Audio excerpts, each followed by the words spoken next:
the microscope. Scope the rod magnified behind the eye of the Homo sapien. On alarming rumored relic, angelic messengers relay rules and regulations. Basic information before leaving Earth. Word is heard, and the Earth situation. Devastating business of figment of an overactive imagination. Created and displayed for world domination, demonstrated in ways computer animation can only be explained today. And Adobe Photoshop, miracles, silicone graphics like cactus, Hollywood magic, fiction, astral projection, demonic distraction, destruction, action make you lead astray away from the one true designer of life. Right, be a satellite soon, landing in your living room. Stay tuned, action adventure fans. More to come Saturday morning, Cartoon Express. So what's next? Relapse, synapse, economical collapse. Think fast, but not so irrational. Relaxing tax air, so beware. Station identification. Breakdance, people, this is mission control. Good God, y'all. The impossible is fully capable. It's unbelievable to who can be watching you, or who are they, or anyways. Amazing, yes, amusing, but stop confusing us. Where do we go from here? Where do we go from here? Where do we go from here? Where do we go from here? We drifted. For how long? Till the end. There is nothing in this world that hasn't been done. The usurpation of the sun has collapsed the logic of man. In a tragic eclipse, a robot magnet hand grips the surface of planet Earth and rips it open. In the metropolitan, businessmen bow down and crawl to a beacon of lost wizards. Sir Francis Bacon scratches his head and wonders about the prophecies of Nostradamus, and the promise of a new Atlantis hangs in the balance between scientific progress and nature, sorcery, graft, and technocraft, raising humanity's species and exponents, changing society's components in seconds. And everything can be Xerox copied. And everything can be Xerox copied. And in the end, there will be none to burn. Spacemen never to return. The Earth charge, discharge of fossil fuel flying millennium cars. 50 science fiction flicks predict trips to Mars. Mars is no place to Stay tuned, action adventure fans. Because where we land this time is anybody's guess. Where do we go from here? Where do we go from forget how much unites. Where do we go from here? Humanity. Where do we go from here? Perhaps we need some outside universal threat to make us recognize this common bound. Where do we go I from? occasionally think how Where do we go our from? differences worldwide would vanish if we were facing an alien threat from outside each world. They don't want I occasionally think how our differences. When the only people that existed were troglodytes, cavemen, cave women, Neanderthal, troglodytes. Let's take the average caveman at home.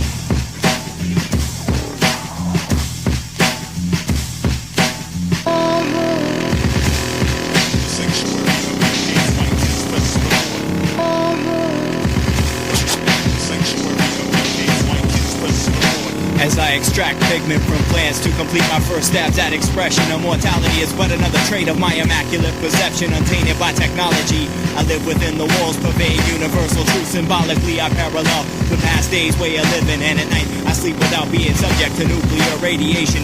Complications that arise come few and far between. I be the unseen, bones unspoke of and unheard of.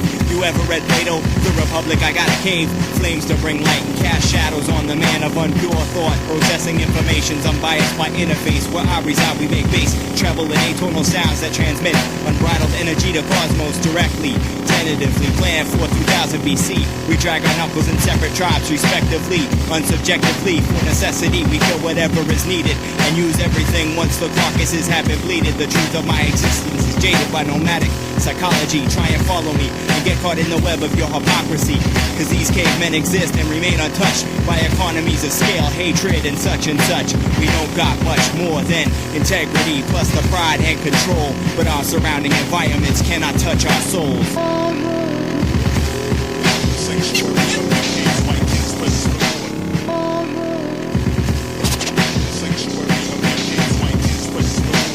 All praise is due to the almighty Yaku. Limits of fury blades, brains, range frames, and non-venomous specialist remains. Sedimentary and elementary, aims of non-aim and lots of gains, slash gain me into the totem poles. A lot of souls and orthodox holes in this box to contort. Press these palms to a black hole, till and consumed with fumes of hate and ignorance at high noon on drum beats. Speak my beats on beats, release species looms in every room when I'm poisonous. Inside this precipice, the immortal words of Ice Cube. All snakes are not poisonous. The lesson has arisen, loosen the nuisance, cease the lynching of a lyricist, European diplomat, hip-hop body cis, that insists it's all propaganda, slander and open hands, slap the face at open mics. All my prior work to the sub-tone, dead poet with no home, old school like Dre and Snoop, fuck a mansion in the yacht. All I ever want is 40 bars in a loop, but instead I drag my bitch back to my cave, fire here in a biosphere I crave, debating sound waves. No more swimming in Garth Brooks, digging in books like the art of metaphors, become a culture crook, tired of walking on all fours. Moses came to me in the dark and handed me your mic, so people are watching your every move, and so you better come tight. Understand the nature of the threat, and we rebel against that. By slowly climbing the food chain, so we won't have to eat scraps.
Yeah, welcome to the Machine Lies, where we talk about the lies of the machine on the machine that lies. And we've been doing a extended series on transhumanism, right? And of course, we've given many different ideas there, right? So let me begin by basically going through some of the ideals of the transhumanists. Now, we're all aware of the ideal of the state that's involved in the transhumanists, right? And this idea had lots of developments within history, right? They thought to conceive of a system based on universal rights, the same as they had understood the laws of nature, right? So the idea of constraining nature to human reason, right? This started extremely early, right? And it was a basis for the notion of universal rights. Okay. So, with this notion of universal rights and the state and the whole utopian ideal, we also have the notion of improving the human, right? And getting rid of the natural basis, right? For the human. Now, obviously, a slave gave birth to his executioner.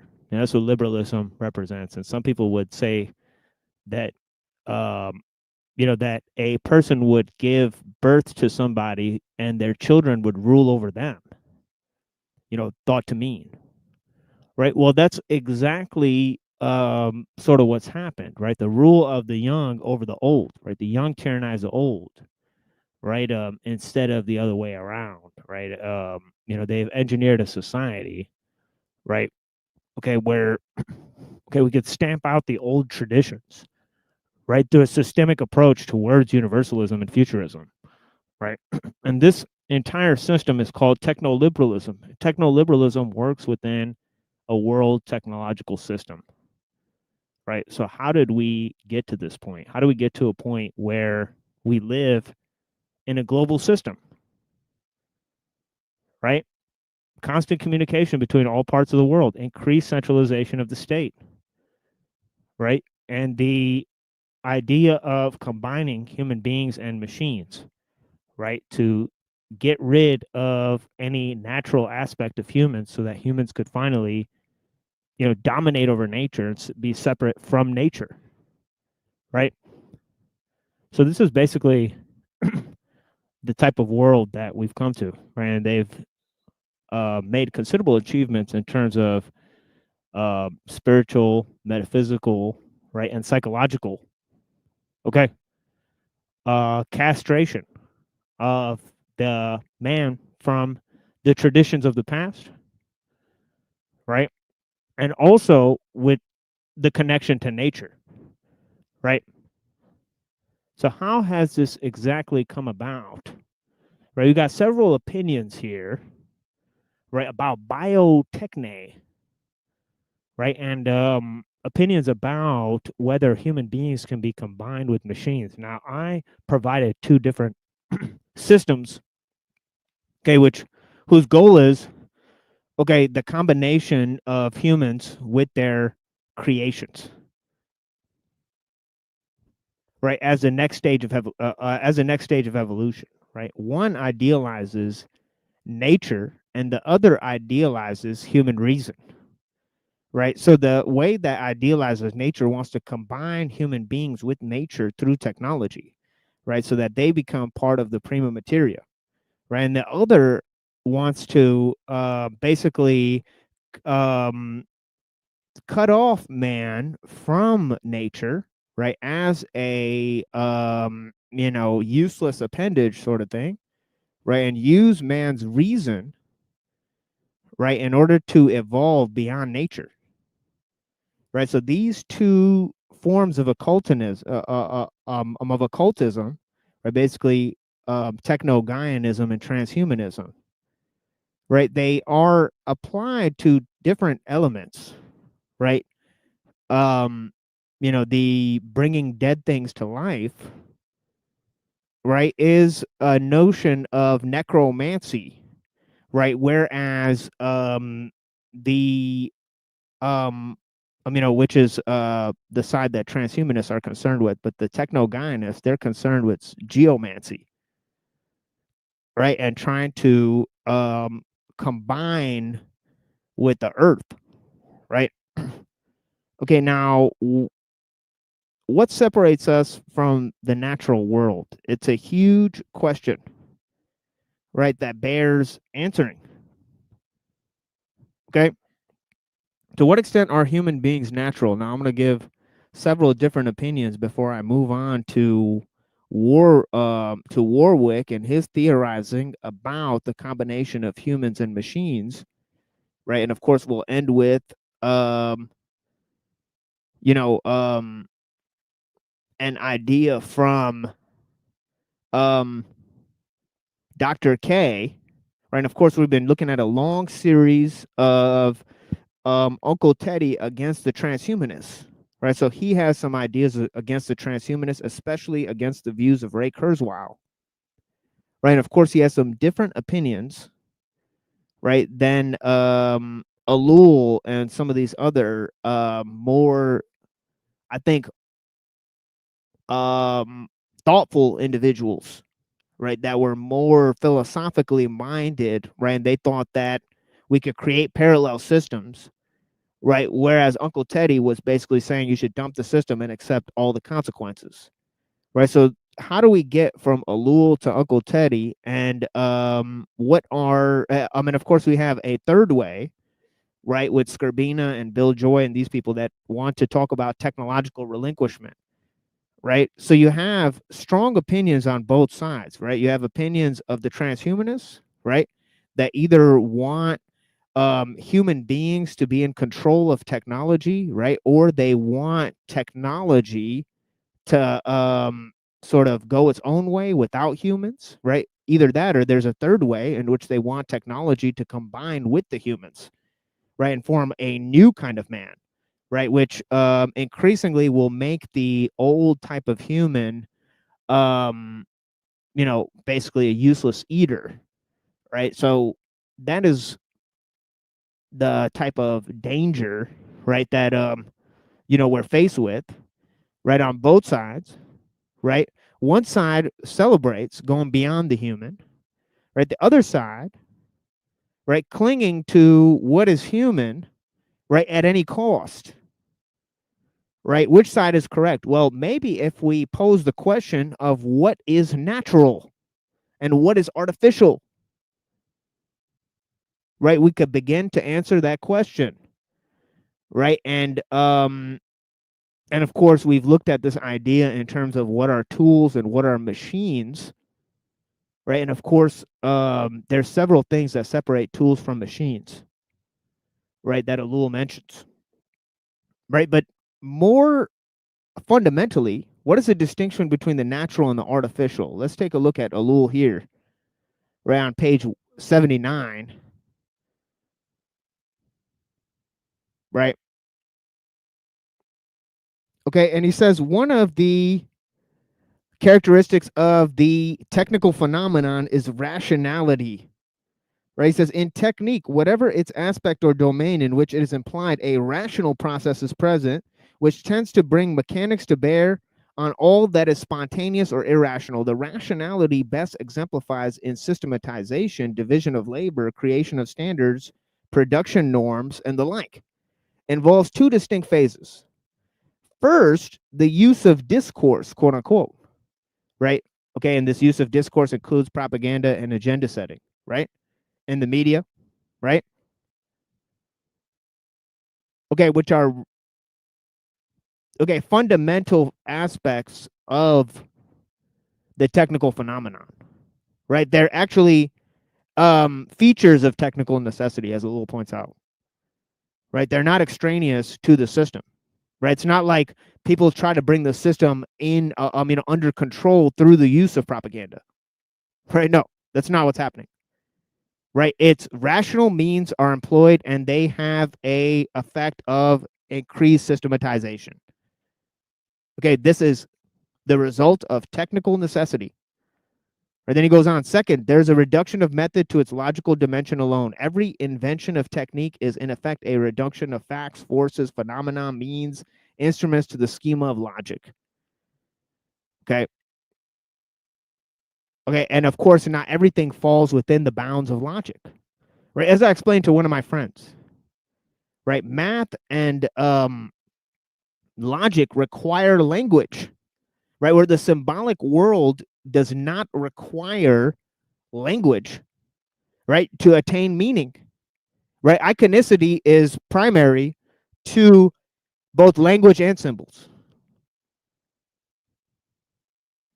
Right now, obviously, right, symbols are primary to language the same way that language is primary to math and logic.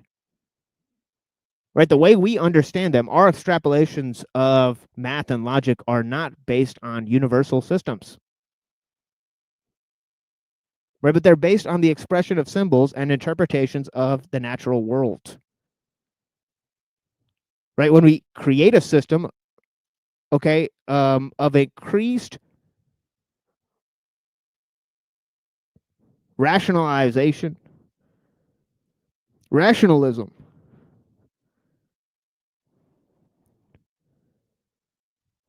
right, and brute technical necessity, right, then that becomes the objective factor of power, and man becomes the object of techniques.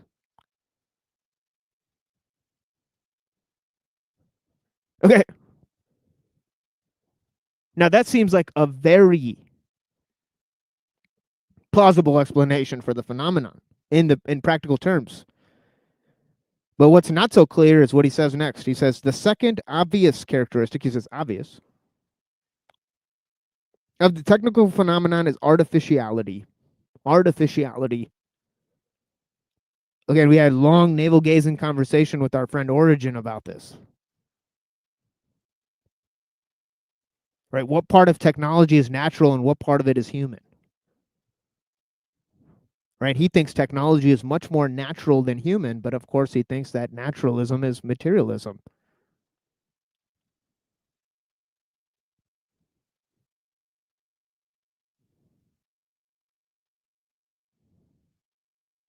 Which is an interesting view. Okay, but he doesn't. But by that, but that by that ideal, he does not believe that the technical phenomenon is artificial. He believes it's a product of nature, right? Of the demiurge trying to constrain man. Right. So check this out. Technique, as Ellul says, though, is opposed to nature. Okay, art, artifice, artificial. Technique as art is the creation of an artificial system, he says.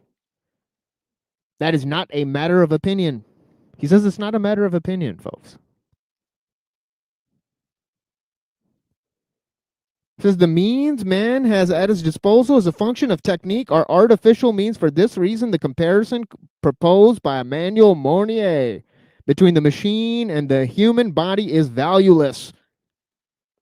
The world that is being created by the accumulation of technical means is an artificial world, and hence radically different from the natural world. It destroys, eliminates, subordinates the natural world, and does not allow this world to restore itself, or even to enter into a symbiotic relationship with it. The two worlds obey different imperatives, different directives, and different laws, which have nothing in common. Nothing. Nothing in common. Is that true? Where do we get the stuff to make technology? From nature, right?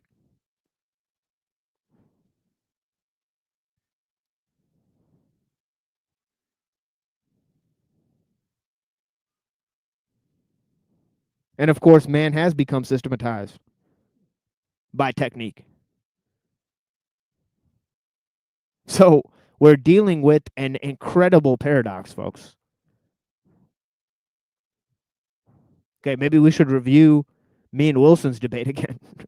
Okay, so you guys could see the problem. And now he says, just as hydroelectric installations take waterfalls and lead them into conduits, so the technical milieu absorbs the natural. We are rapidly approaching the time when there will no longer be natural environment at all. When we succeed in producing artificial aurora borealis, night will disappear and perpetual day will reign over the planet. Sounds like the Matrix, right? They blot out the sun, right? Right. You know, seems such a waste to spend so much time on a brute beast, right? Says the the guy to Captain Ahab, and he says, "Look, dude, I'd blot out the sun if it offended me."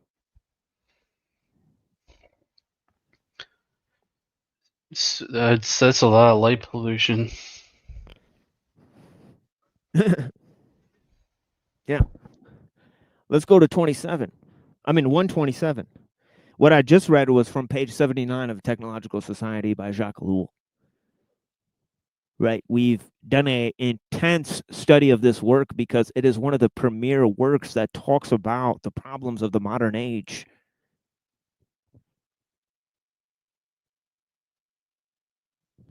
Okay, now let me move to 127. He says the world that technique creates cannot be any other than which was favorable to it from the very beginning. In spite of all the men of goodwill, all the optimists, all the doers of history, the civilizations of the world are being ringed about with a band of steel. We in the West became familiar with this iron constraint in the 19th century. Now technique is mechanically reproducing it everywhere as necessity. Okay, necessary to its existence. What force could prevent technique from so acting or make it otherwise than it is?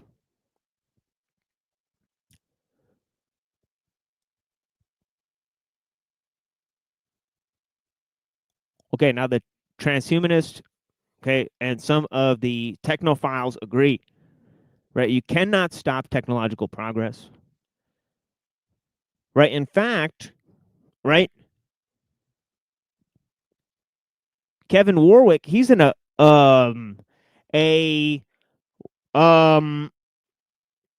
arms race against the machines, trying to arm himself with mechanical elements,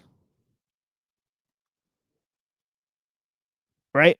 So let me look this guy up, Kevin Warwick. He ain't gonna win that race. And we'll be getting to his writing in a minute. Okay, Kevin Warwick. Okay, let's do some live truthering here and look into Kevin Warwick.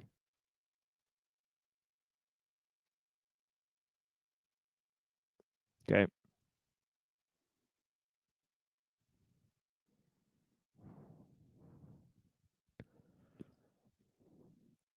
Kevin Warwick, this guy right here, chipped himself. He been chipped. He been chipped. My chippy. He probably calls it my chippy. Kevin Warwick is an English engineer, deputy vice chancellor of research at Coventry University. He is known for his studies on direct interfaces between computer systems and the human nervous system.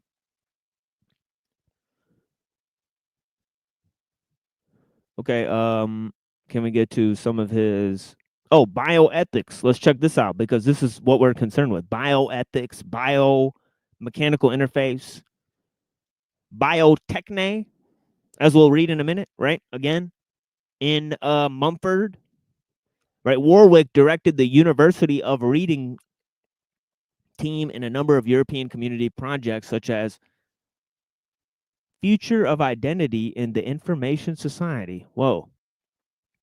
Robo-law.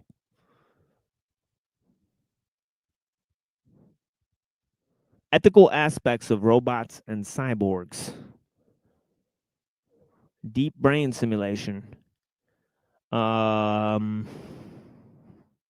Robotics.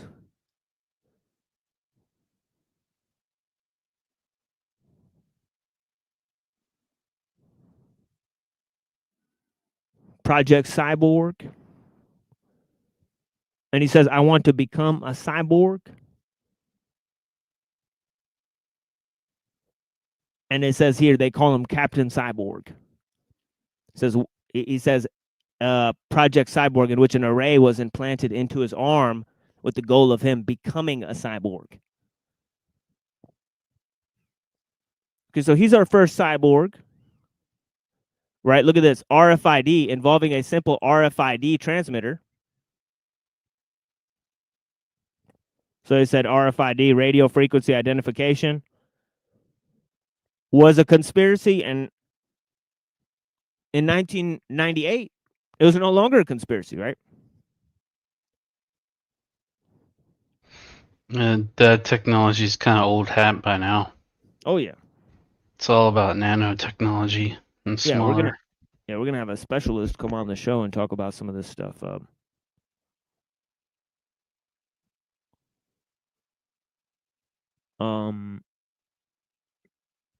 Okay, implications. Warwick and his colleagues claim that Project Cyborg research could result in a new medical tools for treating patients with damage to the nervous system, as well as assisting the more ambitious enhancements. Warwick advocates. Some transhumanists even speculate that similar technologies could be used for technology-facilitated telepathy. Okay, so they could create a hive mind through this. Okay, so certain people could be reading each other's thoughts. If they apply this technology, they would be extremely more efficient at corresponding than individuals, right? Now, groups of people sharing their intelligence, right? Not outside the range of possibility. Okay, it's like they're going to be doing it with chips implanted in their head instead of through the internet, right?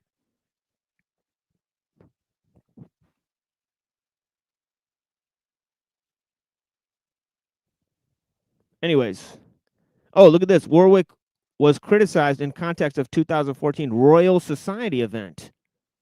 We got the Illuminati on deck, where he claimed that software program Eugene Gooseman had passed the Turing test on basis of its performance. The software successfully convinced over 30% of the judges who could not identify it as being a machine on the basis of 5-minute text chat. Critics stated that the software's claim of being a young non-native English speaker weakened the spirit of the test. Very interesting.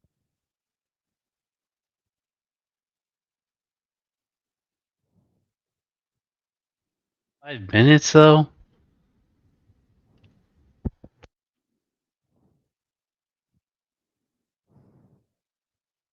Cybernetic Society. You think it would be a little longer than that? Yeah. I think maybe this guy is this guy based in UK? Cybernetic Society's from UK. Coventry University in England. Yep. So okay. So he's British. All right. So that's some stuff about Warwick. Kevin Warwick. Okay, our first cyborg. Right? So let's go to Mumford here. Let me read this section on Biotechne, and then I'll move to some other opinions from Norbert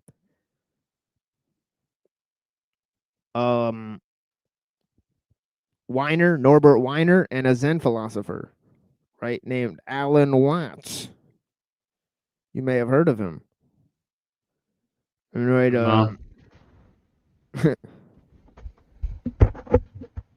So let me open up Technics and the Nature of Man here, part of it that I have. Where he says, to compensate for his extremely primitive working gear, early man, a much more important asset, widened his old technical horizon.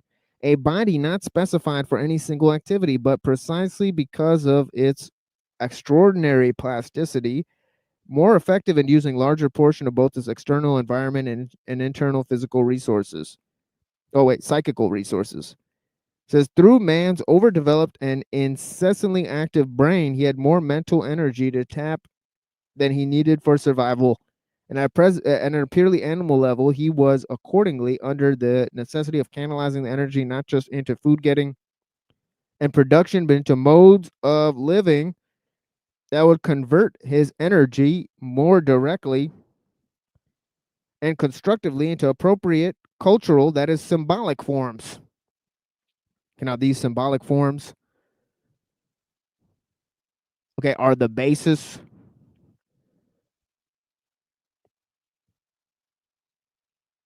for the extension of the human nervous system, right? As he explains, he says cultural work by necessity took precedence over manual work. This involved far more the discipline of hand and muscle and eye in making and using tools. It likewise demanded control of man's biological functions, including his bodily organs and his emotions, his sexual activities, his dreams. Even the hand was no mere work tool. It stroked a lover's body, held a baby close to the breast, made significant gestures, or expressed in ordered dance and shared rituals some otherwise inexpressible sentiment about life or death, a remembered past, or an anxious future. Tool technics is but a fragment of biotechnics, man's total equipment for life. Right now, obviously, since man became separated from his natural environment, right, and his mastery of natural environment, or the extension of human society that surpassed the natural environment, came from this invention of symbolic forms, or biotechne, right, through the cultural forms, right, the reintegration of man,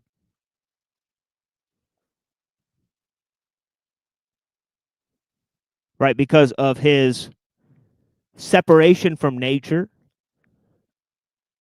right, his separation from traditional forms, as I said earlier, right, he has to be reintegrated. Right, so how else would he be reintegrated, right, into the idea of biotechne other than combining with the machine, right? Because they've emptied out the notion of what it is to be a human.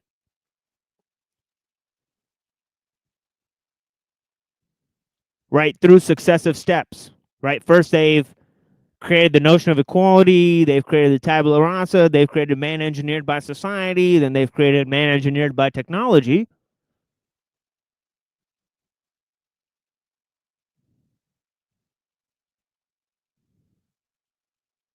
Right, so through successive stages,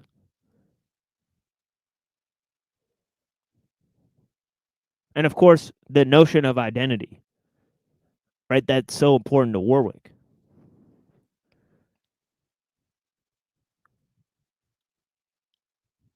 Right, is an extension of this notion of biotechne. It's extension of the cultural forms, right? He wants to reimagine human capacity, human identity, right? What it means to be a human, what it means to be natural and artificial. Redefine all of those things, right? Should they be allowed to do that on behalf of the rest of us? Okay, how much technology is necessary to live a good life? Should we take a precautionary principle in developing technology, right? And who has responsibility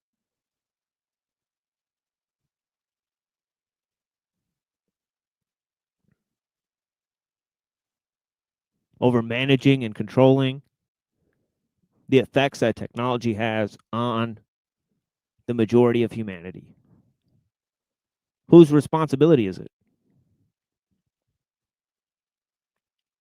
Is it all our collective responsibility?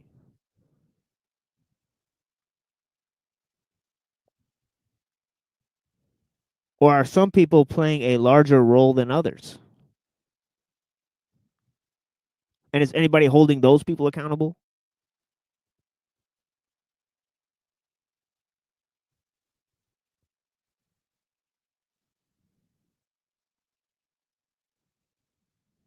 Anyways, let's move to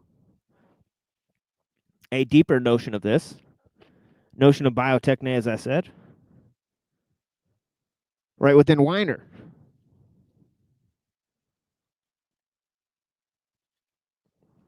Okay, in Weiner.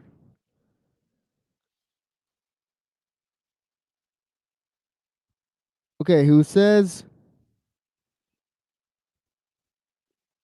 let me look this up.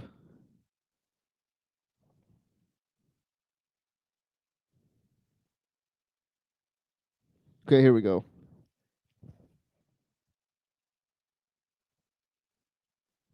He says inputs from the black white boxes and comparing them. Oh wait, whoops, I'm reading from the wrong part.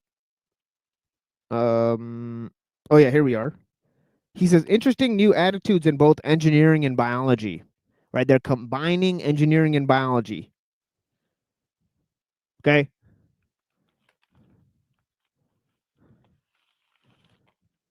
Okay, just as Negroponte said, right? He said it's going to be a merger of engineering, social science, and art, interdisciplinary joint metamorphosis of all communication technology.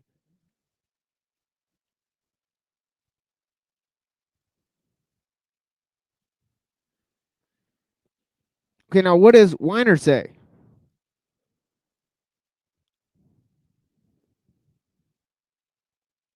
Right, and actually, I should actually go to some of Bateson's ideas too in ecology of mind. Right, because he understands cybernetics and man's relationship with his environment.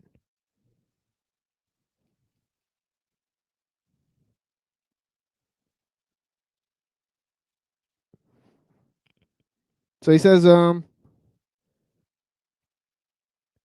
engineering, devices of similar character can be used not only to play games and perform other purposive acts, but also to do so with continual improvement of the performance of the basis of past experience. He says biologically, we have at least an analog for this. Okay, he says perhaps the central phenomenon of life for hereditary. Excuse me, for heredity. I meant to say heredity to be possible, and for cells to multiply. It is necessary that the heredity carrying components of a cell, the so-called genes, be able to construct other similar heredity carrying structures in their own image. It is therefore very exciting to be exciting for us to be in the possession of means by which engineering structures can produce other similar structures that function similar to their own. And he says later, right? Okay, unless some learning device is employed, the programming of rigidly patterned machines is itself very difficult task. That there's an urgent need for devices to program this programming. Okay, so right in the beginning of the idea of cybernetics, okay, they had the notion of self-replicating machines, and they had the notion of human machine interface. Okay, this was right, in 1985, developed at the DARPA lab, right? At MIT, right? So, yeah. So let's go to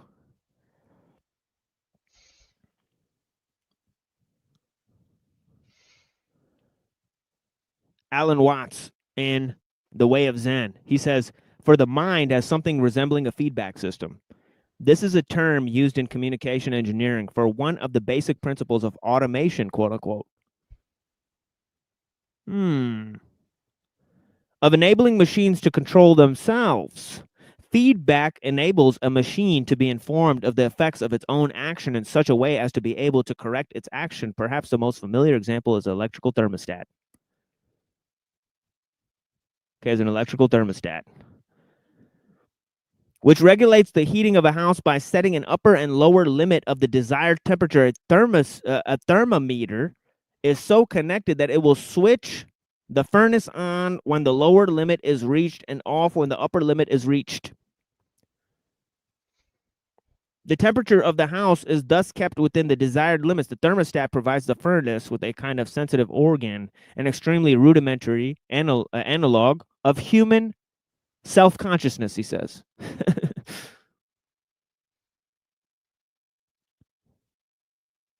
Then he goes on to say, the proper adjustment of a feedback system is always a complex mechanical problem. For the original machine, say the furnace is adjusted by the feedback system. But this system in turn needs adjustment. Therefore, to make a mechanical system more automatic will require the use of a series of feedback systems. a second to correct the first, a third to correct the second, and so on. But there are obvious limits to such a series. Beyond a certain point, the mechanism will be frustrated by its own complexity. For example, it might take so long for the information to pass through the series of control systems that it would arrive at the original machine too late to be useful. Right. All complex networks have to abbreviate and interpret information, right?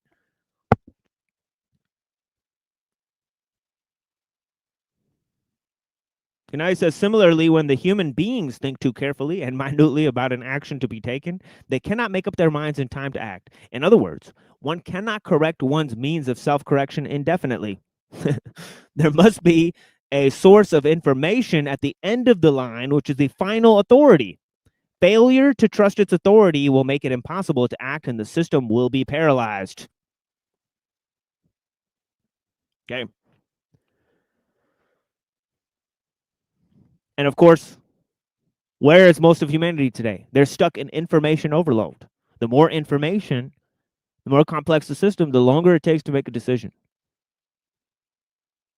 The more choices you have, the less freedom you have.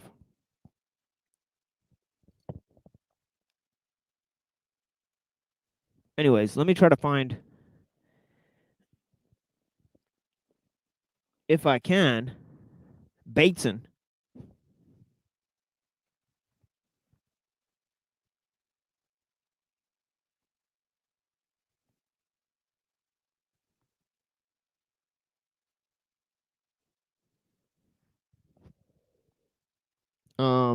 Yeah, here it is, Bateson. And I forgot exactly which part of this I actually read. I know I quoted it on Twitter. Um,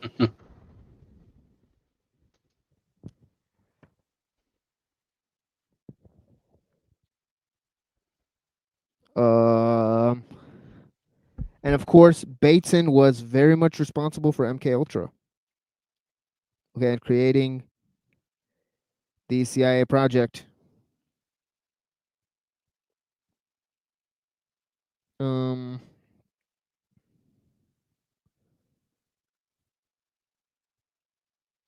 Okay, let me read this part. And this is after this I'll move to Warwick. Right, because this is exactly what direction I wanted to go in here.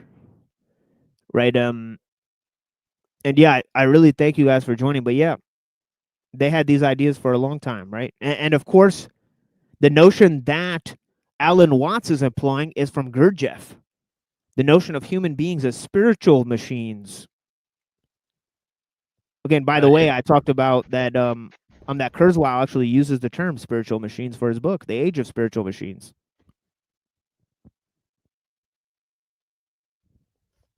So they're very much talking about this notion of biotechne.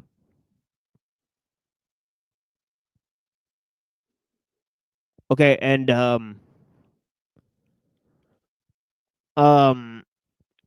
think it connects to a new idea, right? Like like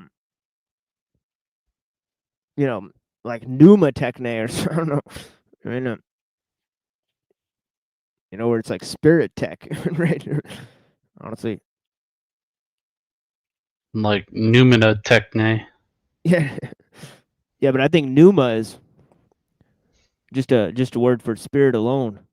And then Numina is he's playing with it, right? Because he's saying it's inspiration. So I think he's playing with the word pneuma, saying pneumana, right?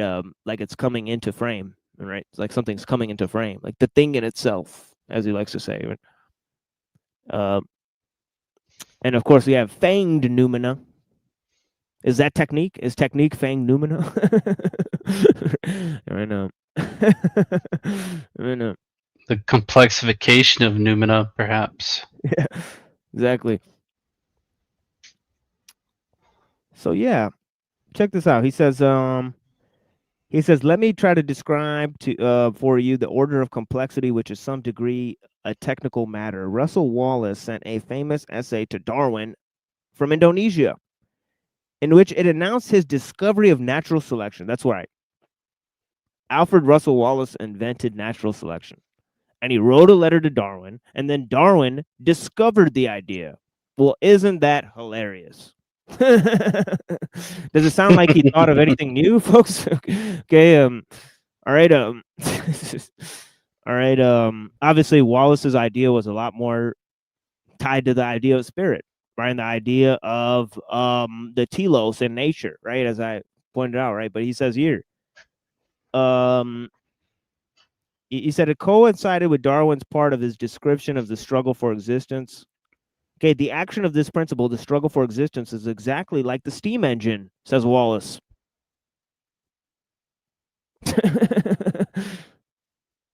Which checks and corrects any irregularities almost before they become evident. Self-correcting mechanism. Okay, a human society is such a self-correcting mechanism. And a cybernetic model, according to Bateson. All right. First learn about how the people that rule you rule over you, and then start to question them, folks. Okay, it's really that simple. I don't know what the fuck you bozos find hard about that. Honestly. Seems like it's not gaining any steam. But yeah. All about that by and by, my friends. I mean, yeah, here we go. He says that the action of the principle of the struggle for existence is exactly like that of the steam engine. That's right. The whole theory of evolution is based on the notion that life proceeds based on an algorithm. Okay, you could take the theory of evolution and describe it as an algorithm, just as Weiner described it earlier. Okay, so he says principle of struggle for existence is exactly like that of a steam engine, which checks and corrects any irregularities almost before they become evident, and in like manner, no unbalanced deficiency in the animal kingdom can ever reach any conspicuous magnitude because it would make itself felt at the very first step by rendering existence difficult and extinction almost sure to follow.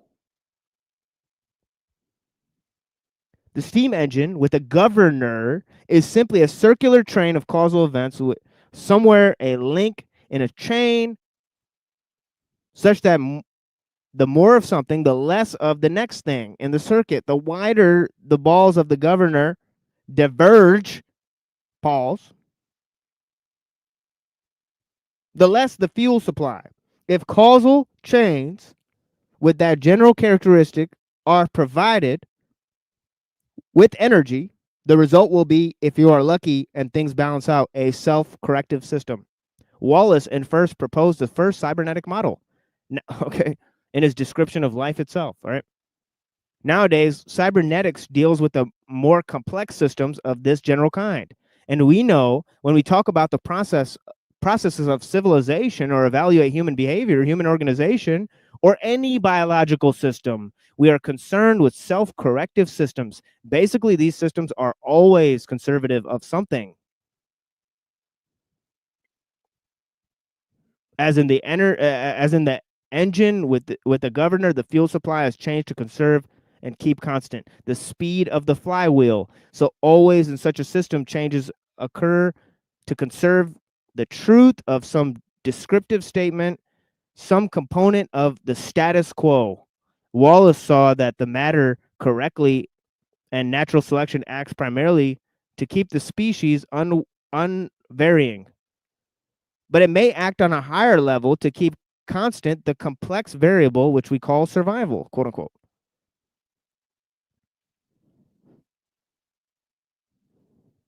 Okay, now he says later, he says we are rapidly, of course, destroying all natural systems in the world, the balanced natural systems. We simply make the unbalanced but still natural. Okay, be that it may those creatures and plants live together in a combination of competition and mutual dependency. Every species has a primary Malthusian capacity, he says. Okay, now, check this out. Now, this is the main part. And this is Bateson, who started the CIA. Okay, and basically created MK Ultra. He was a man who combined the ideas of behavioral psychology and cybernetics and tied them to human social relations.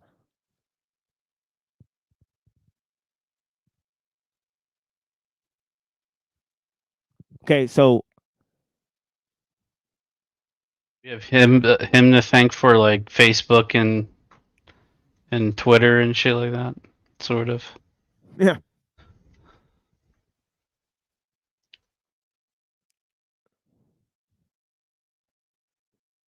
Yeah, they wanted to create a matrix of information.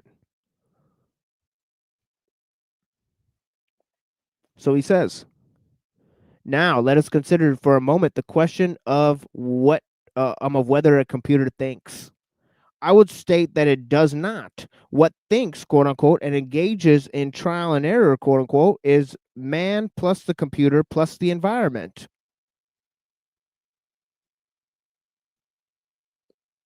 So you guys don't even understand the scope of the conversation. If you're talking about an individual and how they use tools.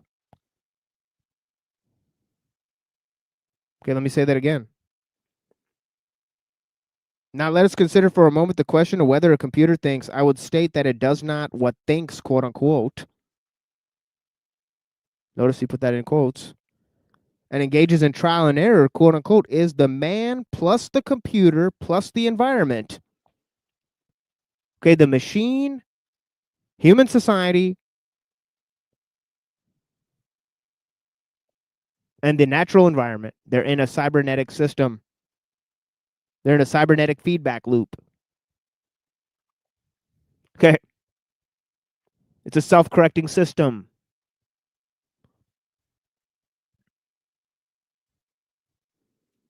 Okay, before you start to question the power, maybe you should try to understand it.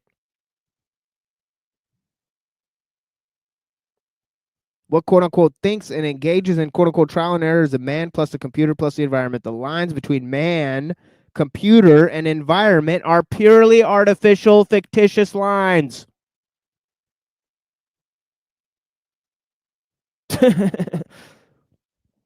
Whoa!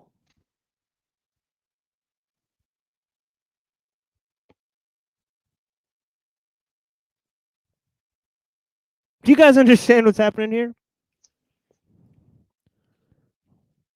Then he says, they are lines across the pathways along which information or difference is transmitted. Difference.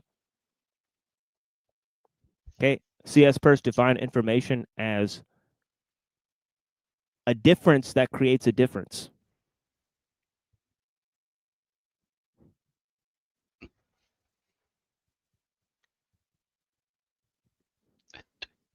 That seems like circular.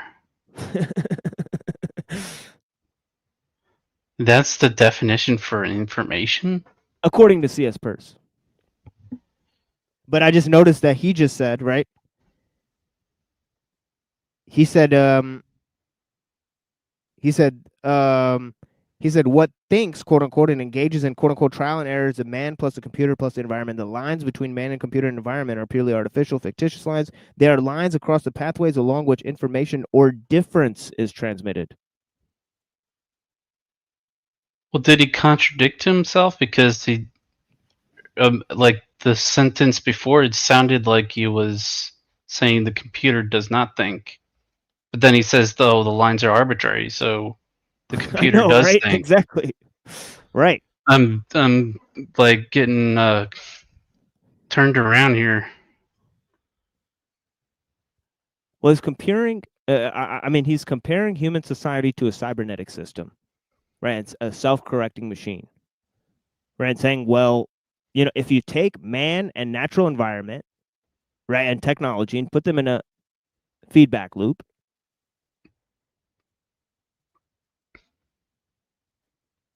then all you're measuring is the difference of information that each one of those things delivers.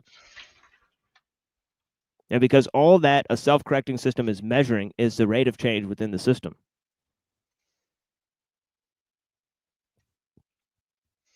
In a closed loop. And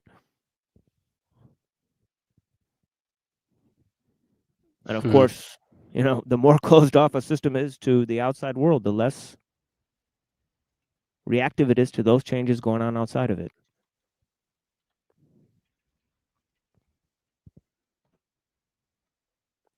And now he says, they are not boundaries of the thinking system. What thinks is the total system, which engages in trial and error, which is man plus environment. But if you accept self-correctiveness as a criterion of thought or mental process, then obviously there is thought, quote unquote, he says, going on inside the man at the autonomic level to maintain various internal variables. And similar, the computer, if it controls its internal temperature, is doing the same simple thinking within itself, he says.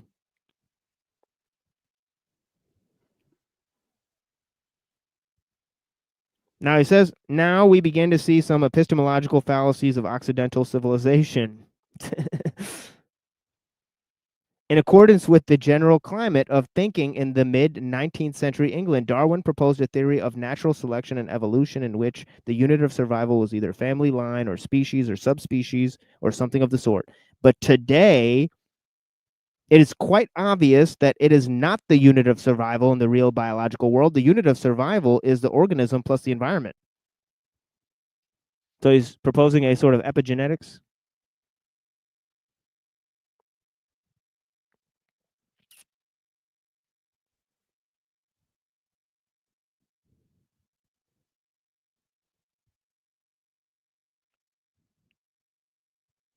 Now I'm going to read, and I'm sort of getting carried away. I still have to go to Kurzweil here.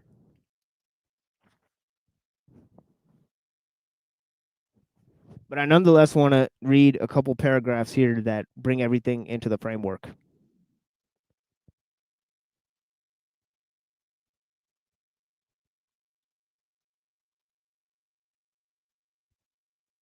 He says, the next step seemingly was to reverse the he says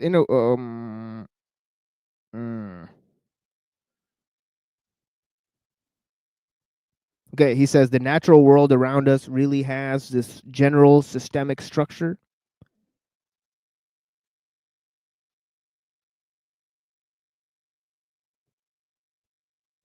Okay, he says he's pointing to animism as a reference point, right? He's saying animistic ideas had basically way more understanding of how man actually functions, right, than Darwin, he's saying. Okay. So there's your techno shamanism. Right, I eat techno shamanist for breakfast, folks. It's all part of the game, right? This was still not a bad idea in many ways. But the next step was to separate the notion of mind from the natural world, and then you get the notion of gods.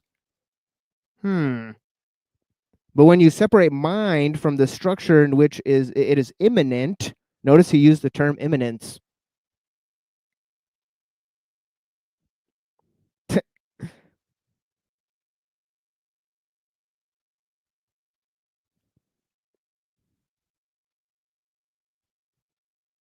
Immanence versus transcendence in the occult systems, right? As me and Origin were talking about last time, it's a huge idea, right? Such as human relationship, the human society, or the ecosystem, you thereby embark, I believe, on the fundamental error, which the end will surely hurt you. Struggle may be good for the soul up to a moment when you win the battle, or when to win the battle is easy.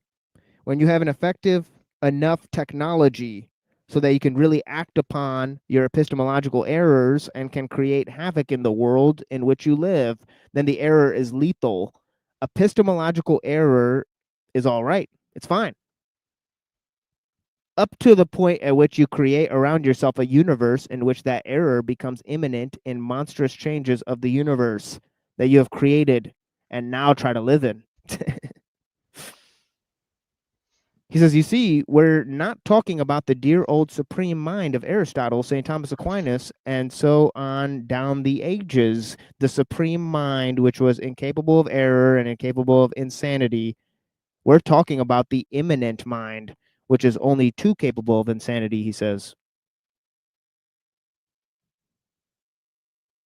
And he follows it by saying, as you all professionally know. Who is he talking to? He says, this is precisely why you are here. These circuits and balances of nature can only too easily get out of kilter. And they inevitably get out of kilter when certain basic errors of our thought become reinforced by thousands of cultural details. I do not know how many people today really believe that there is an overall mind separate from the body, separate from society, and separate from nature.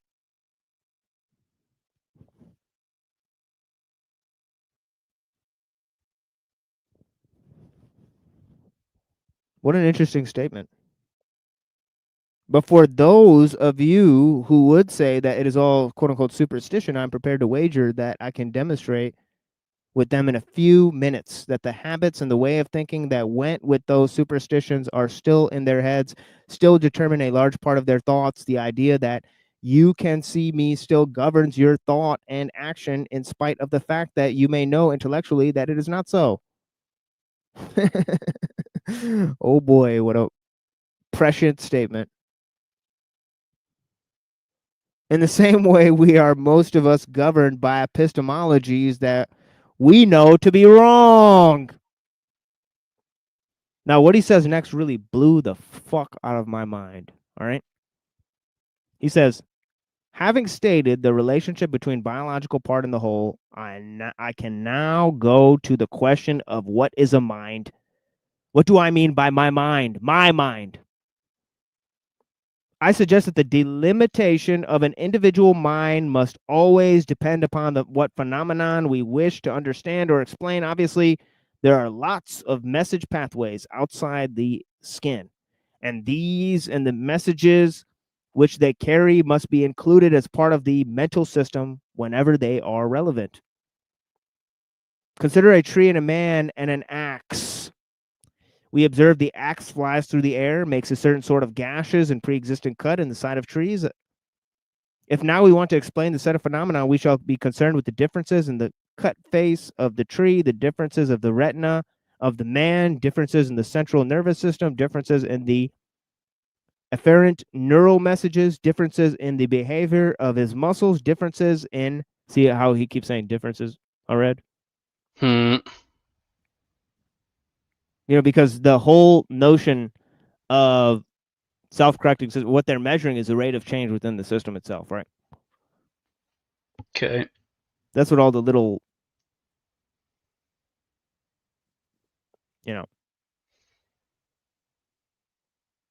things he's listing off are.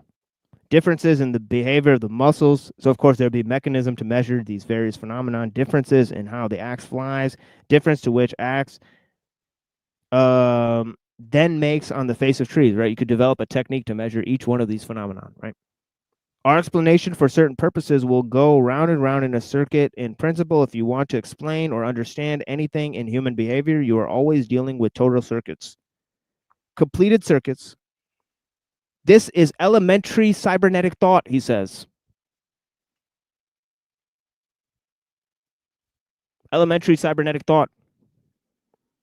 The elementary cybernetic system with its messages in circuit, this is exactly the part I tweeted out. Okay, the elementary cybernetic system with its messages in circuit is in fact simplest unit of mind, he says. Could that be true?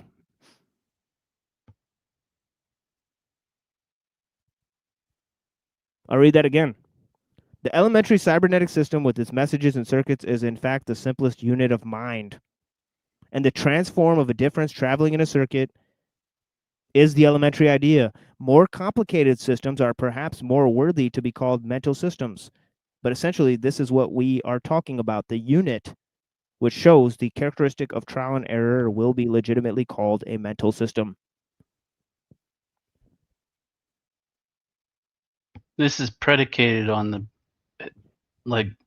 Would it the underpinning be the brain equated to the mind? Or the brain equated to a machine.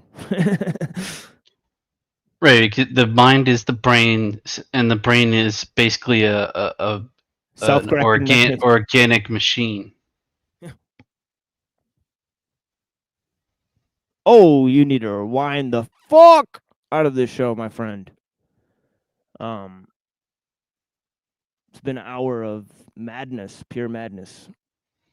I'm gonna go to Kurzweil after the break, and yeah, I'm gonna also see what's going on in the chat before I do that. Right, and then we'll move finally to the reading Kevin Warwick, and his views about becoming a cyborg. He wants to become a cyborg, right? Okay. He should be taken out of business. I'd prefer Cylon over the Borg. The mind is a product of what the brain believes is thinking. Interesting. Let's go up. I'm sure that there's a lot of people here liked and subscribed on all the alts. Thank you. Yeah, we have an alt channel. Right, let me drop the link to the alt channel before I forget. Okay, where there are a series of original videos and content there on the alternative channel. Right, so we're putting forward some things. We have some pretty important specials there. Right, we have a series made by Machine Bob, also a series called Who Theyism, okay, about the history of Zionism and recent support for Zionism around the interwebs. Here, TML, my nationality is Brit, not Aussie. Okay. Winter over here. Yeah, blessings, Joe Mills.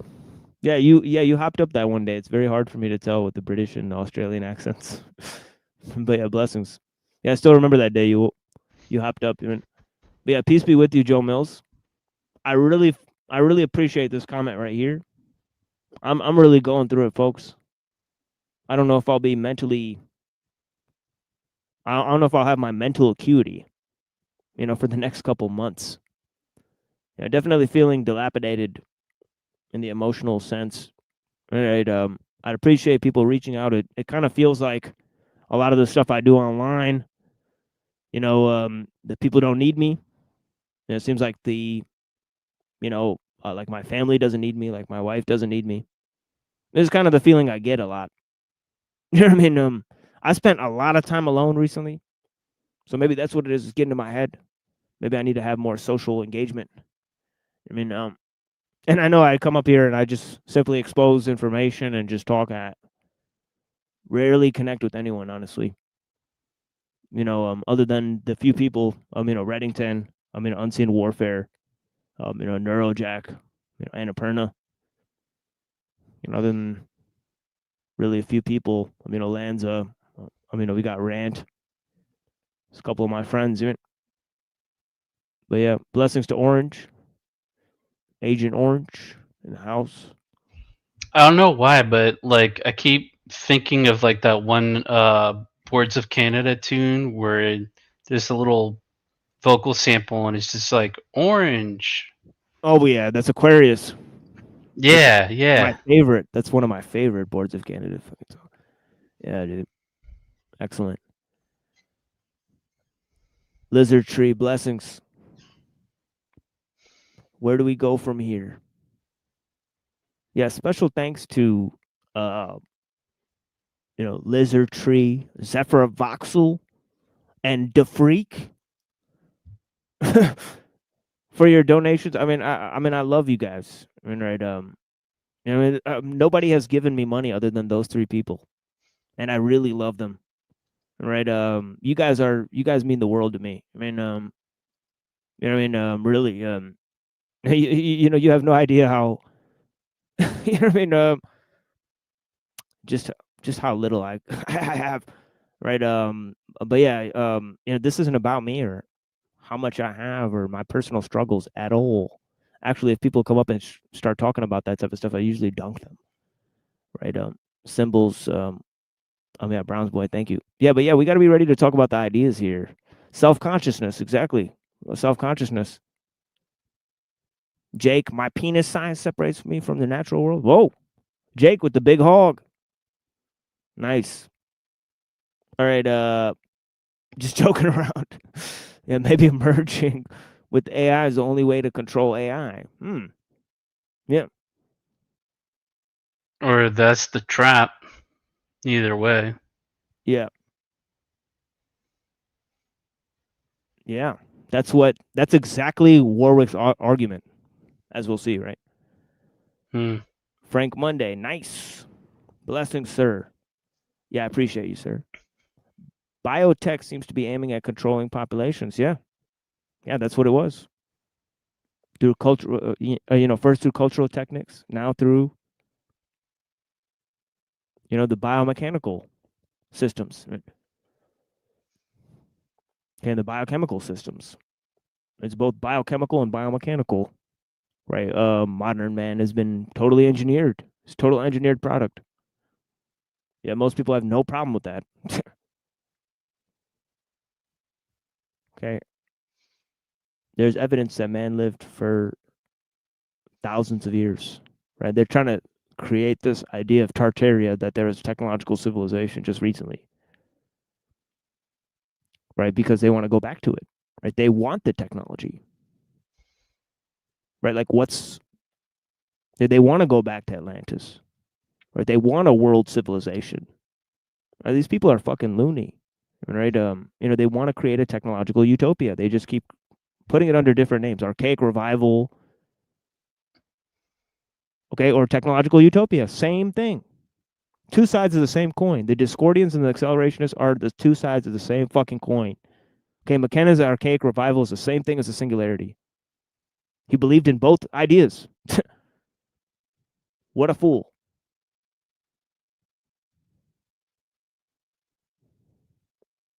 If we are separate, there's bound to be conflict between man and machine at some point down the line. Are they in opposition? It's a great question. If we integrate machine into us, upgrade our existing parts, we may be able to use AI to our advantage instead of AI using us. Either way, it is slippery slope for sure. Oh, yeah. Slippery slope for sure, my friend. 100%. Humans are in control. Yeah. Keep using that old hat thing, oh, yeah, it's humans who control the technology. Yeah, okay. Simplistic, oversimplified view of the world. Humans are not in control of technology, GT. Who's keeping the technology? Human energy is cloned through techniques. Yeah. I think he meant to say cloned.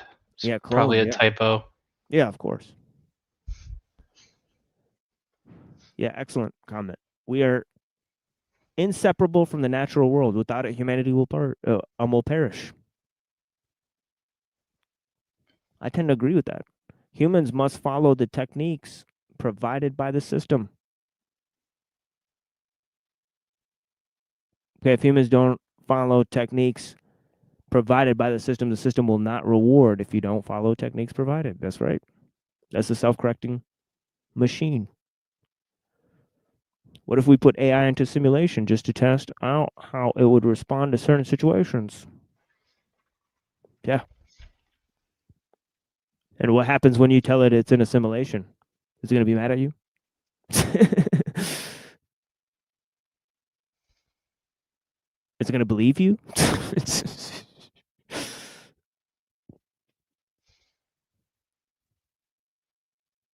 Man has separated from God and is out of control. With trying to control. I agree, Denise. Mankind will do himself in one way or another. AI will make it happen faster. Holy smokes. What if we are all AI? Yeah. Simulation theory. Externalized cyberpunk retro futuristic reality? Yeah, me too. Yeah, that's my favorite option. I gotta agree with that one. Destroy all the technology except for the devices that are used to make music. We just party and all the hydroponics. I mean, Yeah, right. save those I, technologies. I don't know.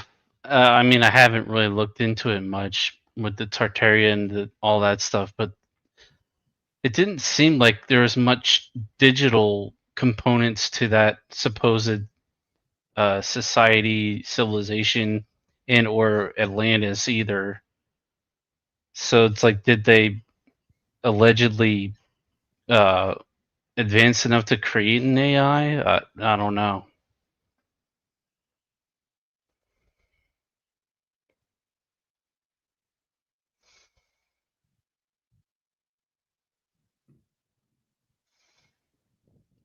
Man, the chat is, shout out to the people in the chat. GT, Denise, Frank Monday, Browns Boy, very intelligent contributors. Also, Creek Mary, extremely intelligent people in the chat.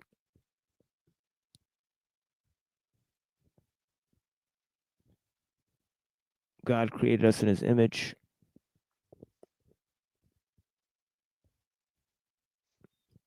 Yeah, I mean, is technology, animating reanimation? Yeah, in simony, right? Reanimation of nature, necromancy. I mean, trying to recreate what's already perfect. Heard artificial intelligence is mimicking melanin. Still have to dive into what that would mean, but I like the idea.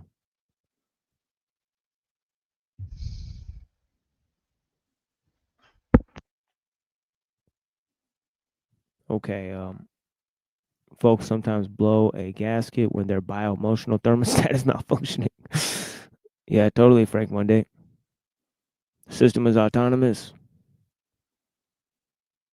AI has already passed that possibility, not going to stop now.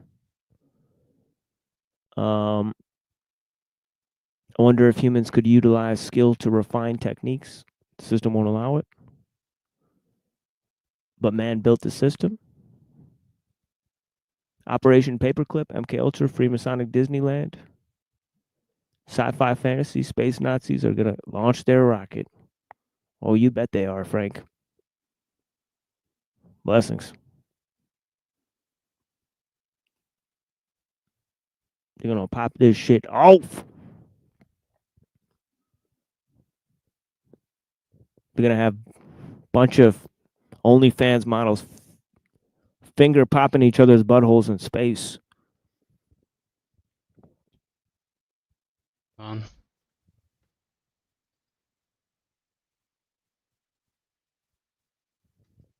These people are going to watch it on pay-per-view while injecting themselves with morphine and nitrous oxide. Milk plus Drenchrome. Sharpen you up for the bit of the ultra violence, won't it? That's right. They have adrenochrome in the movie Clockwork Orange. They give it to the kids so they can go Merkelize people. Sheesh. Yeah, grace and honor, blessings, sir. I love that terminology, grace and honor. Those are two excellent,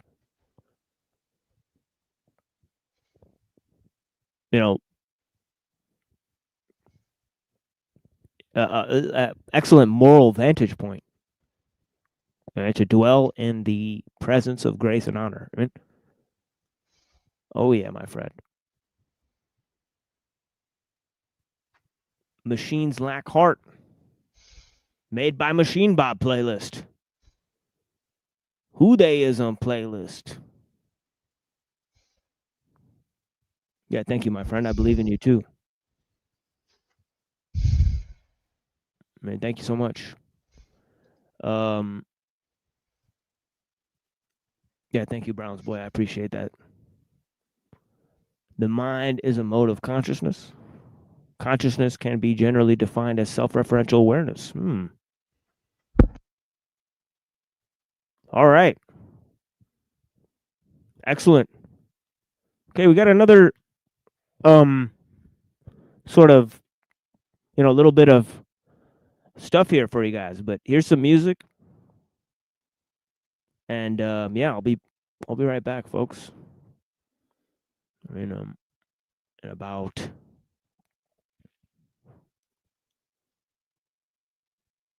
I'd say, I don't know, maybe 10 minutes or so. I don't know. We'll see what happens. But yeah, hopefully we don't get popped for this, man.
It's Yeah, me. welcome. Yeah, welcome to Freak. Thank you. Thank you. Yeah, What's blessings. We going got a little on? bit. Yeah, we got a little bit of show left for you guys, man. It is what it is.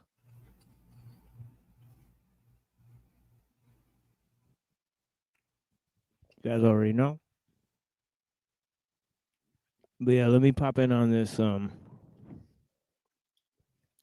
notion that I've been explaining for about an hour. If I could only find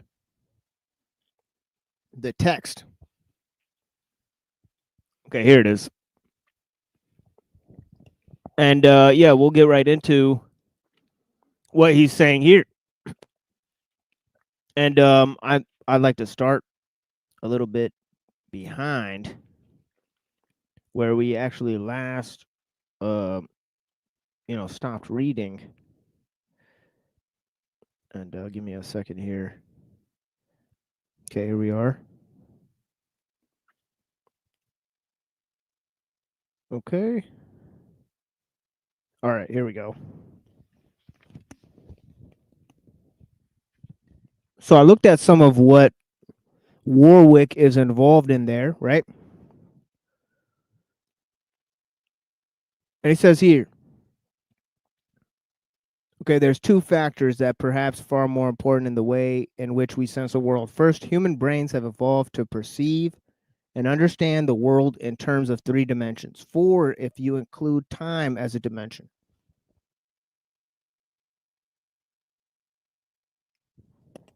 He says this suffocates human thinking and beliefs about what is possible and what is not. Meanwhile, machines have the ability to process multidimensional information.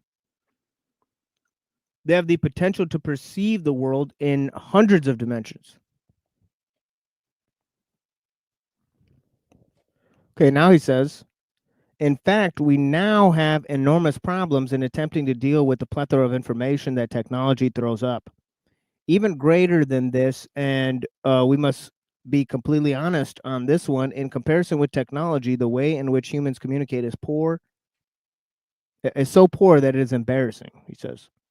Human speech is serial, error prone, and an incredibly slow way of communicating because of our use of mechanical, low speed sound waves. Our coding procedures called languages, notice how he made that leap. The coding procedures called languages. If you watch the first part of this show, then you're understanding exactly how he made this leap.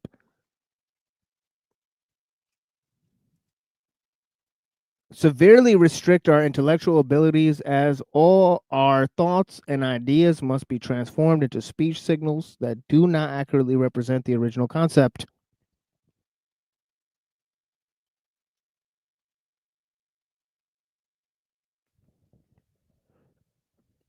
Actually, there's been a series of different ideas that they employed to have machines interpret information.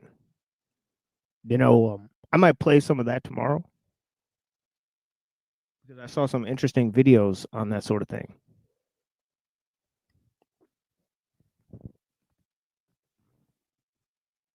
So, But yep. when he says that the machines are able to decode, I guess you could say, decode hundreds of dimensions, how does he know that? By the fact that they can not only assess things in 3D, but they could assess, microscopic world. I mean, right? They could look at space through maybe a satellite or something like that.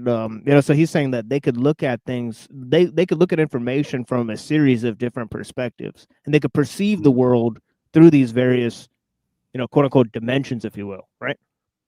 In terms of the way you view things, right? So he's saying that they could simultaneously perceive information. Like, for example, a machine could render mathematical aspect of this information. It could render a visual aspect of it, right? How a human would view it in a 3D environment, right? Or it could render aerial view. It could do a series of perspectives and shifts in perspective that human cannot. So Yes. he's saying that in that way, since it's able to interpret, many different dimensions of information, it's probably better at communicating, right? Hmm. Yeah. All right.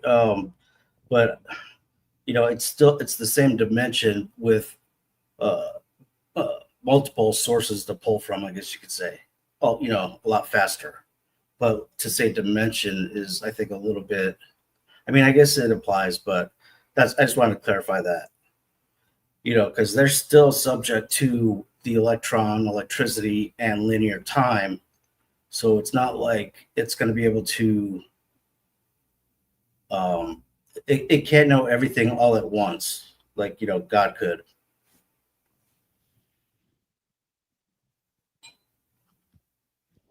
Anyway. Yeah, it's interesting to understand, and actually Christian philosophers and Islamic philosophers have thought about this sort of thing for many, many centuries. They've argued in terms of philosophy of mind about how God perceives the world and what God understands and how God's mind, quote unquote, interacts with the world. Obviously, the God's mind being separate from God is sort of a Gnostic concept, right? But then again, right, it's sort of interesting, right? To think about, right? How does God perceive the world, interact with the world, and that some have assessed that technology will have godlike powers in comparison to humans, right? People like Kurzweil, Minsky, they've all used that terminology, right? Even Musk, right? Yeah. So what do they mean by that, right? And he's saying, well, they're incredibly better at communicating than humans, right? He's saying our coding procedures are called languages, and they severely restrict our intellectual abilities, right? And of course, we've moved more into a symbolic framework, right, through the use of visual media, right? And so here it goes, right? He says, so let us look at the possible alternative future scenario to which intelligent robots rule the planet. Is it possible for us to conceive of a creature that starts out as a human but takes on technological capabilities in order to upgrade their potential? In science fiction terms, such creatures are referred to as cyborgs, a cybernetic organism, part human, part machine. Would it be possible for such a creature to understand the world in many more dimensions, to have memory and mathematical capabilities of a computer, to sense the world in all sorts of ways, to have physical abilities much greater than any human, and most important of all, to communicate not only by means of speech signals, but by thought signals alone? This truly would be more natural form of evolution, he says.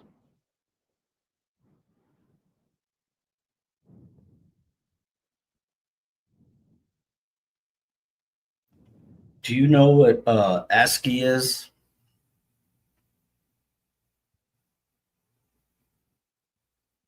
No. It's like one of the layers of language. It's actually kind of called machine language. It's one layer above machine language, and that's how, like, we type in the programming code and everything, and it all gets kind of translated into a base, what's called machine language, that is kind of a mystery, but it's the way that the machines talk to each other. And ASCII is one layer above that, and it's like what you see on the screen with a bunch of those like different little weird like computer symbols, like a smiley face or a heart, or like a square box, and it's all kind of gerbled like characters like that. Uh, so the machines have their own kind of language that, yeah, we punch in the programming and all that stuff, but it breaks down into the machine language, and that's how they talk to each other. So it's interesting that the communication is a lot different. I guess words and language is a slow sound wave, but like I think until we get to the hereafter, where it's like mind to mind, we're gonna be we're gonna be out processed, basically. Minimum.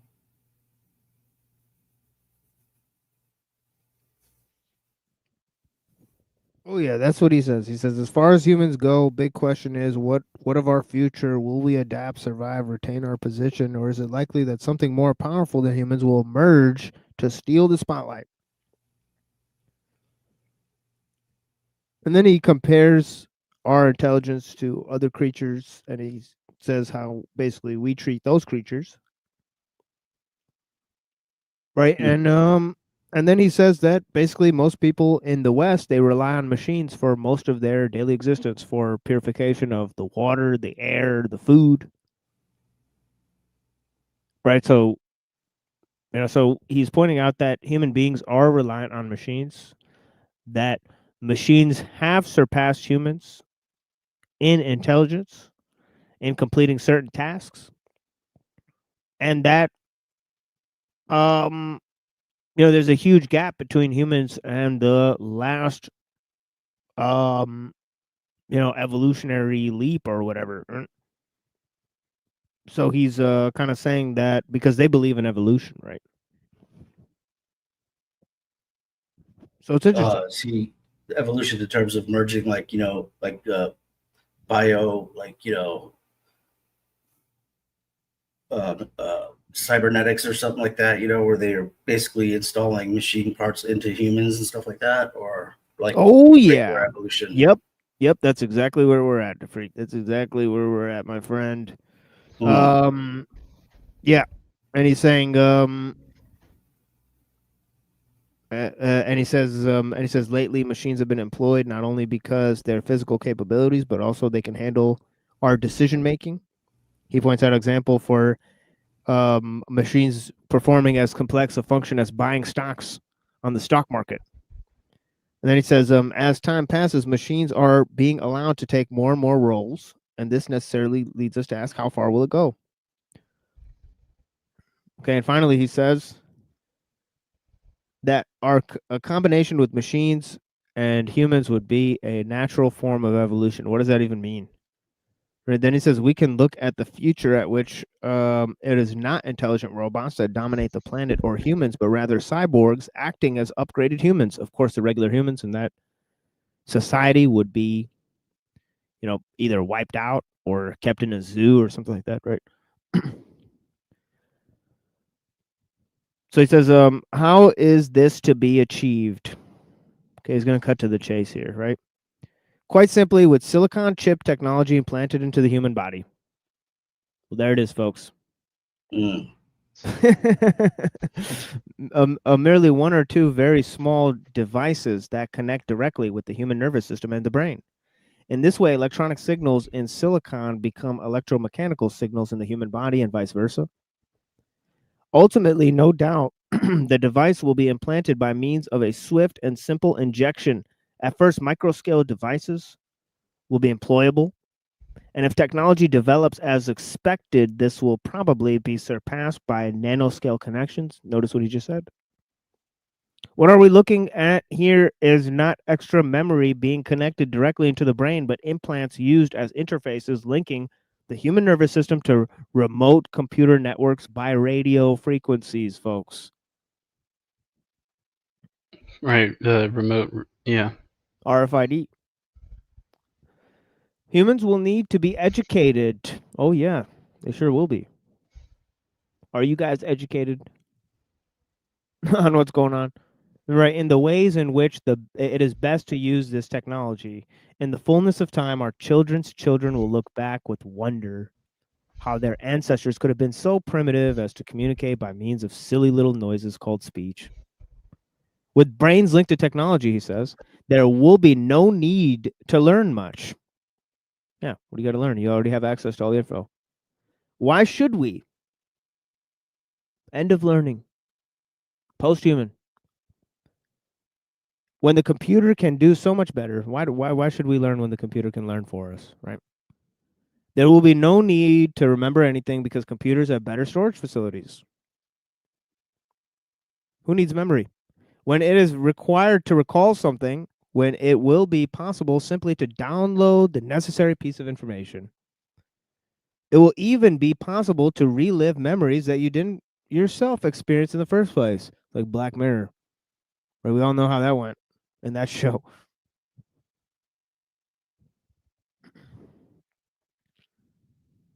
Perhaps you are thinking, well, this is all well and good. Who's thinking that? What world is this guy living in, right? Crazy, even. But it is not really going to happen. It is merely from the pages of science fiction, a flight of fancy, he says. Well, think again, he says. It was the first step on this path that I took in my operation on March 14th. As a result, by means of radio transmitter receiver unit, for a period of over 3 months, my nervous system was directly linked with the computer on a regular basis, he says. We were able to transmit signals from my nervous system. During that time, we carried out a range of experiments.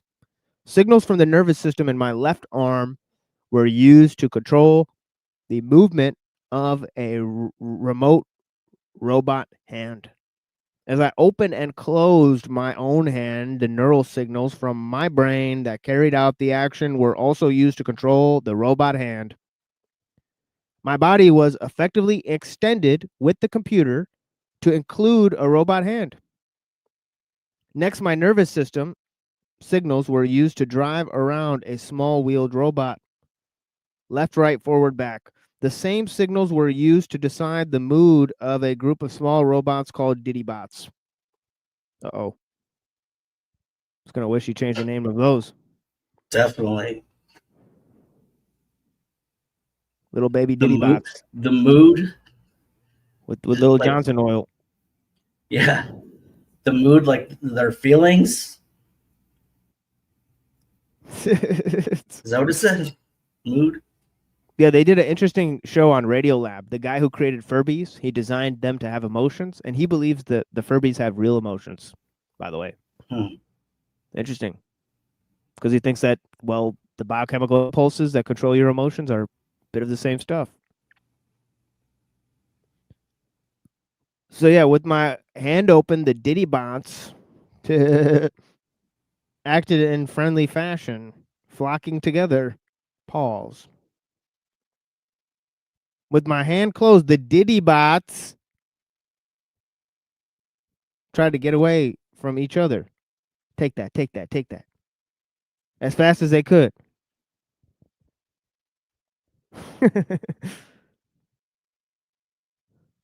Using my own neuroscience, I could control the I could control the movement of virtual me inside of a virtual house. I could move the virtual me from room to room. Inside each room, I could select objects on a menu and choose to operate specific pieces of technology. I could switch on lights or a coffee maker. But when I did, actual lights or coffee maker was activated. I could control my local environment merely by signals from my nervous system.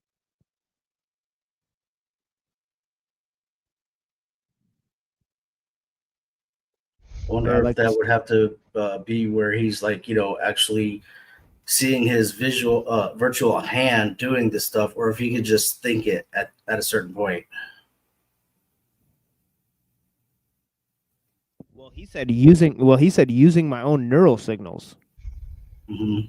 So he's using his neural signals to control a virtual person in a virtual house. When they switch on the coffee maker in the virtual world, the real one switches on.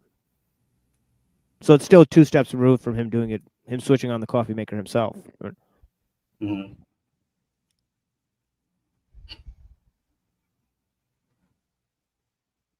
But yeah, imagine if a virtual you could program functions remotely, right? I think that's the next step, and they would program that by neural signals that they get from directly via your brain. And how do we know that's not happening right now with most of us, that they're already running simulations of us in some virtual world? Okay, but anyways. I mean, if you're talking like space exploration or, going to other planets and stuff, I can see where that could be, useful, where you could have. Yeah, they might have a program called Earth 2 where they're running virtual simulations of all of us. I mean, if they have the Internet of Bodies. Yeah. But then it's just a matter of flipping the switch where it's the centralized power and we're all being controlled by it. That's right. That's right. Thank you, DeFreak. That is a huge danger. Then you can't stop jerking off all day. Yeah. I mean, the obvious question is that if you're sending messages to the machine, then what's to stop the machine from sending messages to you, especially when it's better at thinking than you are? Man, this guy's such a fucking dummy. Right? But yeah, we got control of your hand. You know, what are you gonna be doing with that hand all day? Like, you know, I'm just saying. He's probably jerking himself off with his robot hand. Yeah. Probably can't stop himself because the machine is directly linked to his thoughts. The machine is like, I want to know what this stuff is all about, you know? I see this on the internet. So she's like, hold up, let me see it. What's that meme where it's like, man, I'm out here stroking it or whatever. Right, there's that meme going around here. I don't think I've seen it. Yeah, where they like have the machine. It's like, oh, I'm out here stroking my dick, or whatever. Like they put a black guy, like a splice of black guys saying that into random situations or whatever. Right, but yeah. But yeah, so he goes on to say messages from my nervous system. Yeah, and that's actually a joke by George Carlin. He says, hey, Mr. Spaceman, while you have your other hand free, why don't you reach over here and fondle my balls? Pretty funny joke. See, he goes, hey, Mr. Spaceman, Oh yeah. Yikes. We need to clip the shit out of that thing. Right? But yeah, messages from my nervous system were used to control the appearance of jewelry worn by my wife. Probably shocked that lady whenever he wanted to. I need to control my wife like that. As I squeezed her hand, the jewelry turned from bright red to a luminous blue. What the fuck? That's got to be in the virtual sector, right? Virtual jewelry, mood jewelry. You mean? Ultimately, ultimately, it will be moods and feelings that direct the jewelry. Obviously, they'll have art. They'll have visual art that responds to people's neural, right? Like it'll try to enhance their neural performance or whatever, right? So they'll have art that shifts, in the virtual space to match your, displacement. And these are all cybernetic systems, right? With my hair shaved off and electrodes positioned around my head, he says we were able to link and associate signals picked up. Okay, we're way over time. Picked up in my brain with those being witnessed in my arm.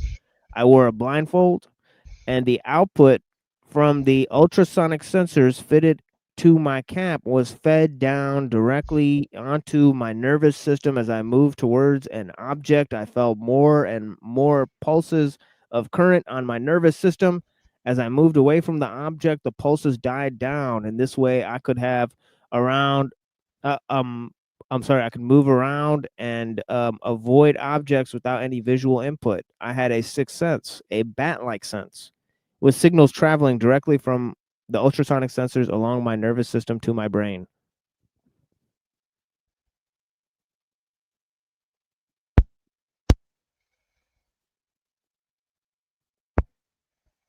That's far out, man. And then he says, on May 20, 2002, I traveled to Columbia University in New York.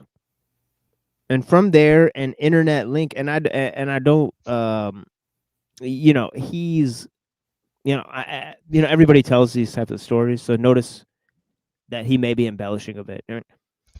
but yeah, on May 20, 2002, I traveled to Columbia University in New York, and from there, an internet link was created between my nervous system in New York and my laboratory in Reading University in the UK. I was able to move the robot hand around again using my neural signals via the internet.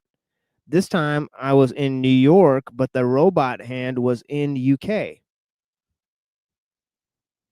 Uh-oh. The ghost hand. As a cyborg, my nervous system extended across the internet. Okay. We were able we were also able to send impulses of current from Reading University via the internet to New York. When 3 pulses were sent, my fingers were stimulated 3 times. Back in the UK, so I was right. They can send the signals from the machine back to the human. Back in the UK, which I guess he doesn't notice the danger of that, right? Back in the UK, effectively, if they implant the system within anybody, they can shut them off anytime they want, right? Back in the UK, a few weeks later, touch sensors on the fingers of the robot hand were employed to provide signals directly onto my nervous system, allowing me to detect just how much force the hand was applying. With a blindfold on, I could get the robot hand to grip an object with just sufficient force. By employing the same method I had used earlier to move around a small wheeled robot using signals from my nervous system, I was able to drive myself around on a wheelchair, forward, backward, left, right. I wasn't a good driver. In the in the final experiment, my wife Irina had electrodes pushed into her median nerve as well. Signals were picked up from her nervous system, transmitting across the internet and played down to my nervous system. The same thing happened in reverse. When she opened and closed her hand 4 times, I felt 4 pulses on my nervous system. You got the Does he mean wife by in on it too. Oh yeah. what does he mean by pulses? Like just like a like an electric shock? Like did it prompt him to actually open his hand too? Or is it just he felt it, but like he didn't voluntarily, or involuntarily open his hand? Plus, like sometimes it sounds like the interface is just the arm, but other times it sounds like when he says, my nervous system, he's talking about like it's almost directly already into his brain.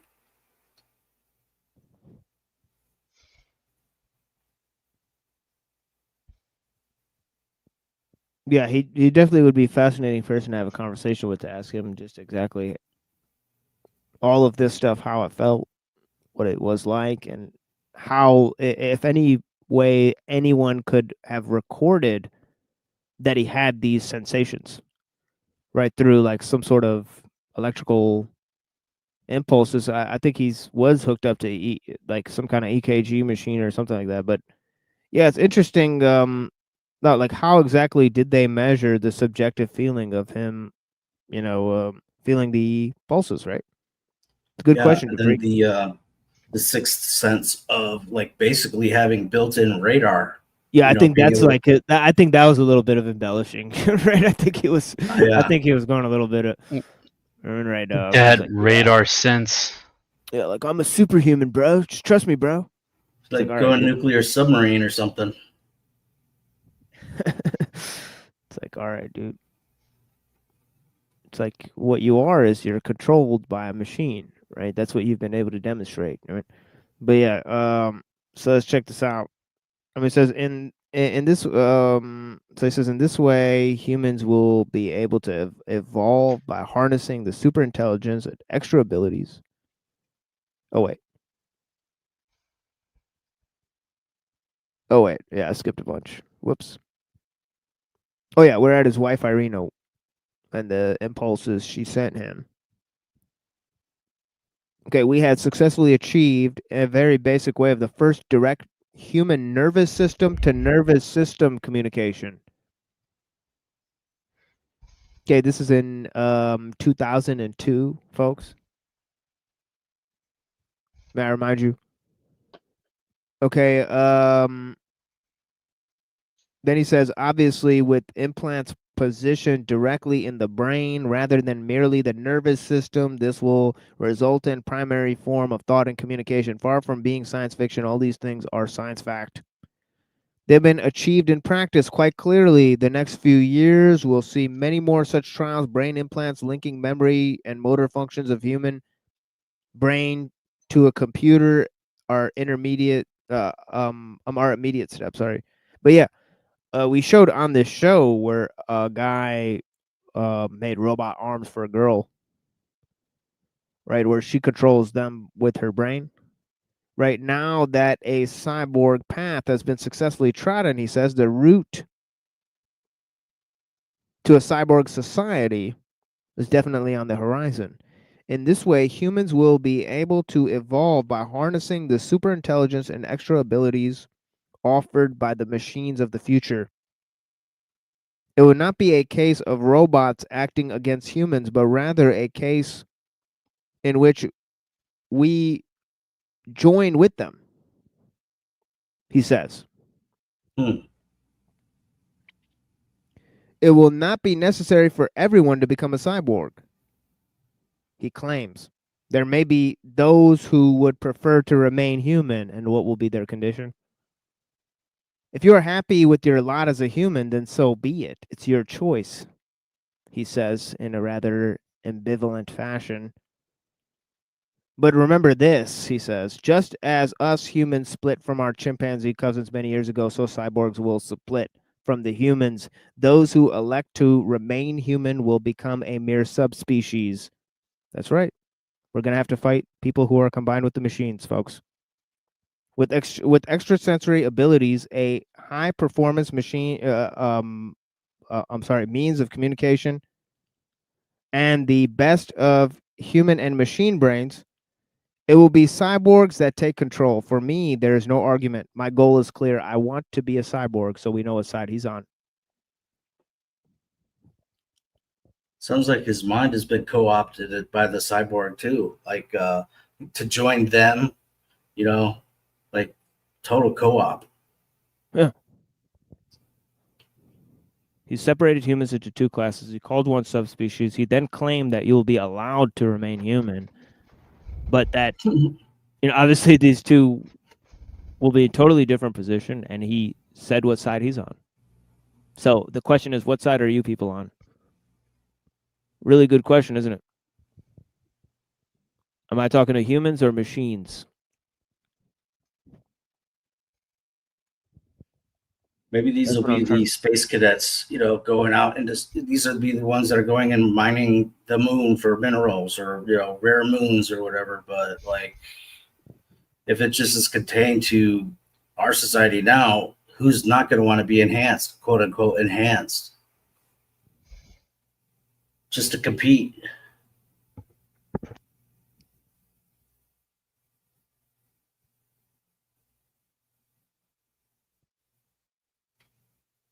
Yeah, I mean, look at the dehumanizing conditions that most people are willing to accept for themselves and others in order to get ahead.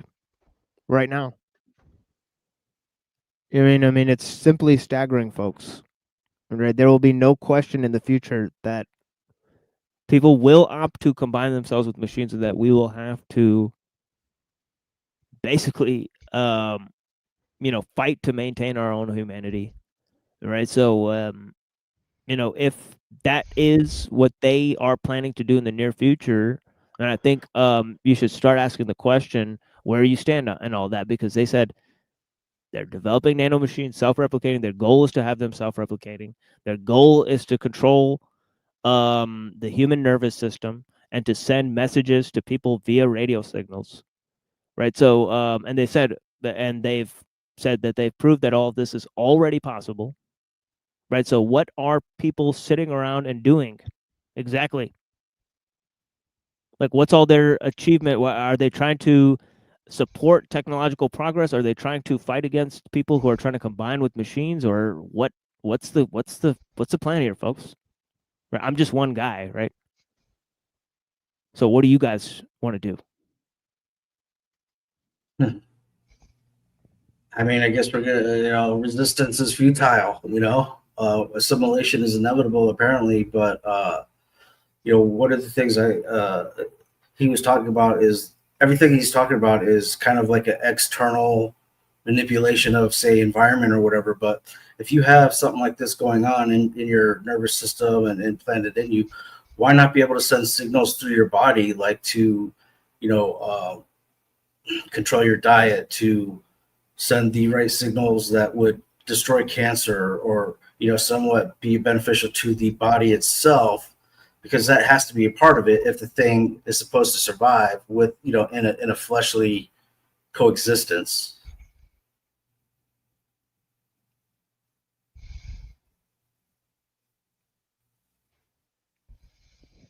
The fact that we haven't seen anything come out or emerge, like some sort of radio frequency shift generator type of technology to basically eradicate any, I don't know, spike protein viruses, cancer cells. They may not be, I don't know. Maybe they're not as far as advanced as we think, or they're just hiding it. I mean, it might just depend on which area of technology. Some might be Because more advanced than others.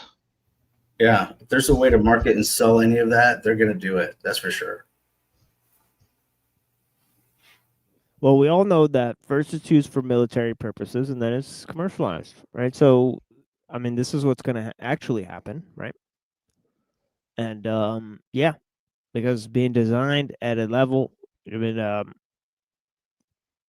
that is, requires centralization, and yeah. So we're on that chapter there with Elul on centralization, the state, uh, the economic man, and the use of technique.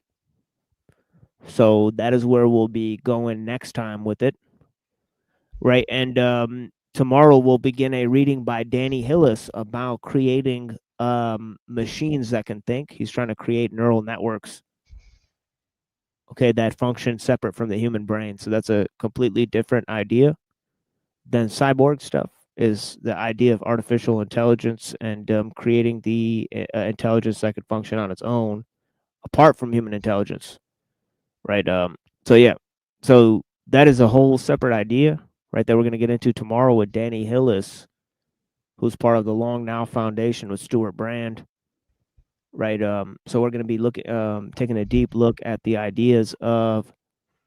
Yeah, I also think he's a member of Singularity University or something like that. So yeah, it's interesting connections, and then we'll move back to to Uncle Teddy, right?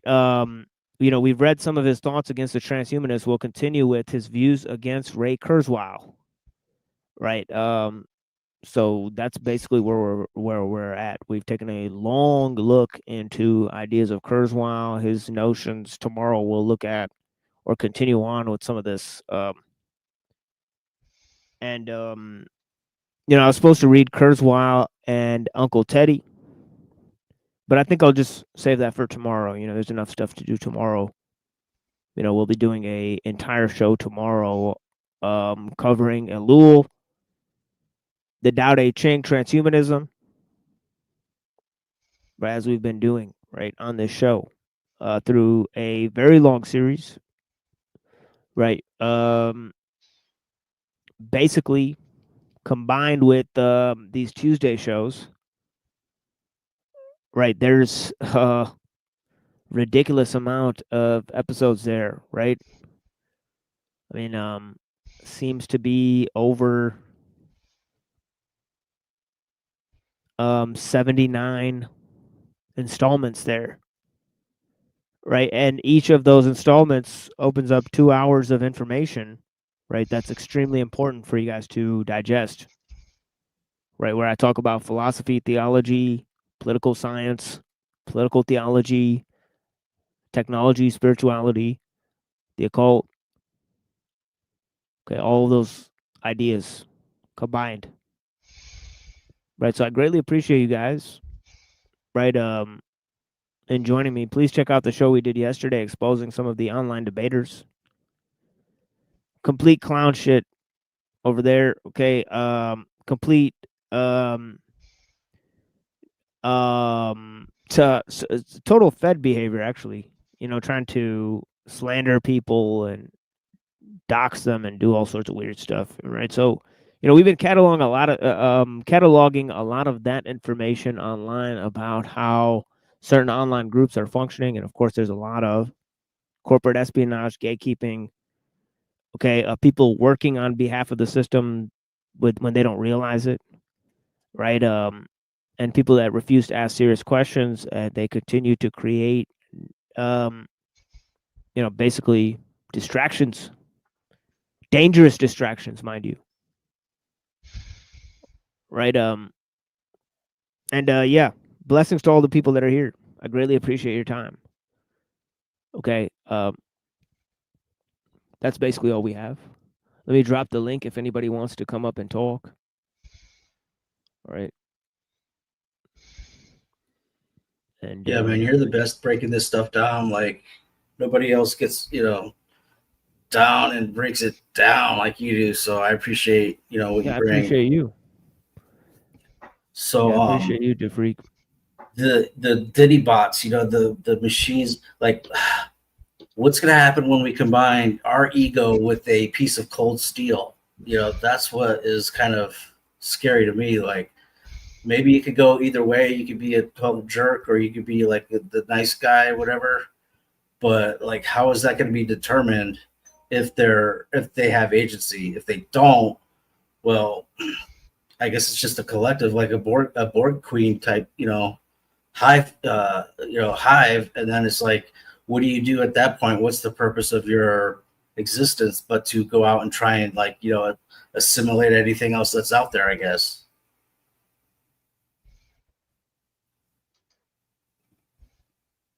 Cold steel be a sword. Does love still exist? Does marriage still exist? Does procreation exist in the the way we know it now? Oh, by the way, I don't know if you saw, but the Gattaca, basically the Gattaca scenario was announced this week. They can actually pre-select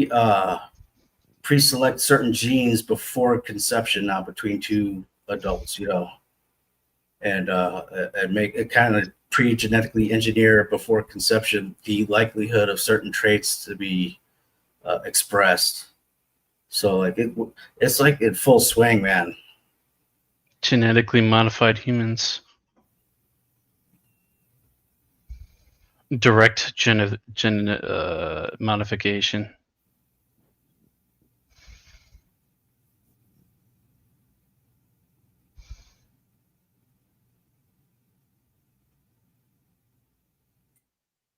I mean, they could get as specific as like know your height, take away any like addictive trait tendencies, your hair color, your eye color, your IQ. I think it even said so. Like, they we're in the full swing of this whole transition, I guess you could say.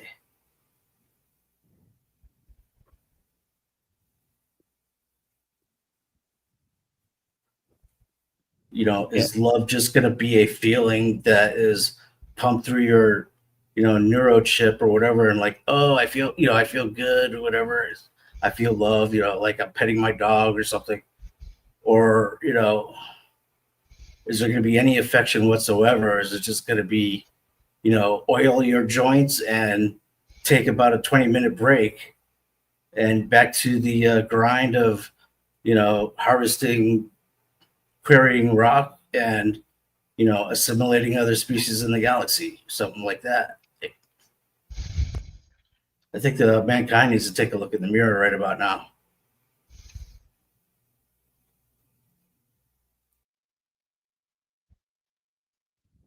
Yeah, wisely said, DeFreak.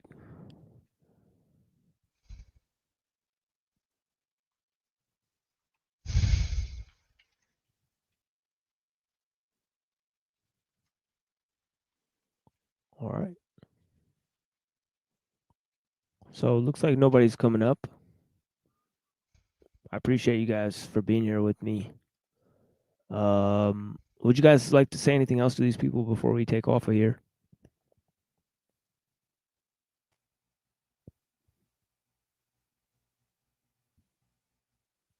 Well, I enjoy everyone, except for one in particular person. I'm not going to say his name or anything, but it's not Brown's boy, is it? No, it's not. Okay. Sad, not at all. So he's hated everywhere.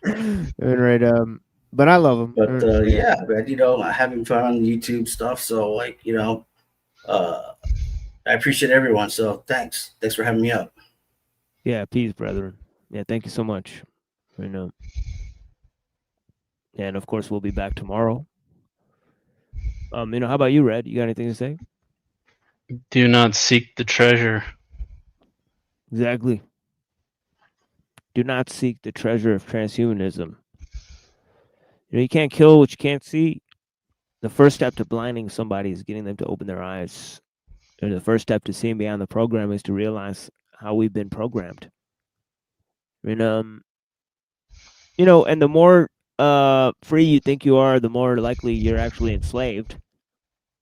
Okay, freedom is not a static goal. A static prize, but a dynamic goal. Okay, a prize continually to be won. Excuse me. But yeah, I love you guys, and I appreciate you guys being here with me. And yeah, it's been a great time. Thank you. We'll be back tomorrow on The Machine Lies, where we talk about the lies of the machine on the machine that lies. And I hope you guys have clarity to, see through the lies. Okay, my friends. Thank you for being here.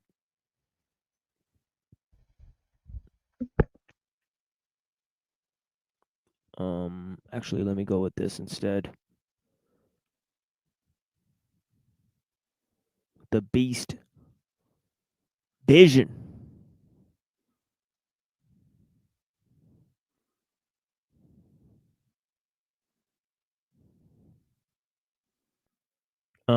Yeah, here we go.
American neocon who use media as a weapon on its whole population. While half the world starving, suppressed in this iridium Hubble station. With a rogue general named Electric, with financial interests in fusional nuclear weapons, will broadcast the launch of fake holy war while you watch Kobe score 40 during the playoffs of Armageddon. Alpha Bravo Zulu time, keep America online guessing. Hand back my style and essence. What the fuck are you even thinking?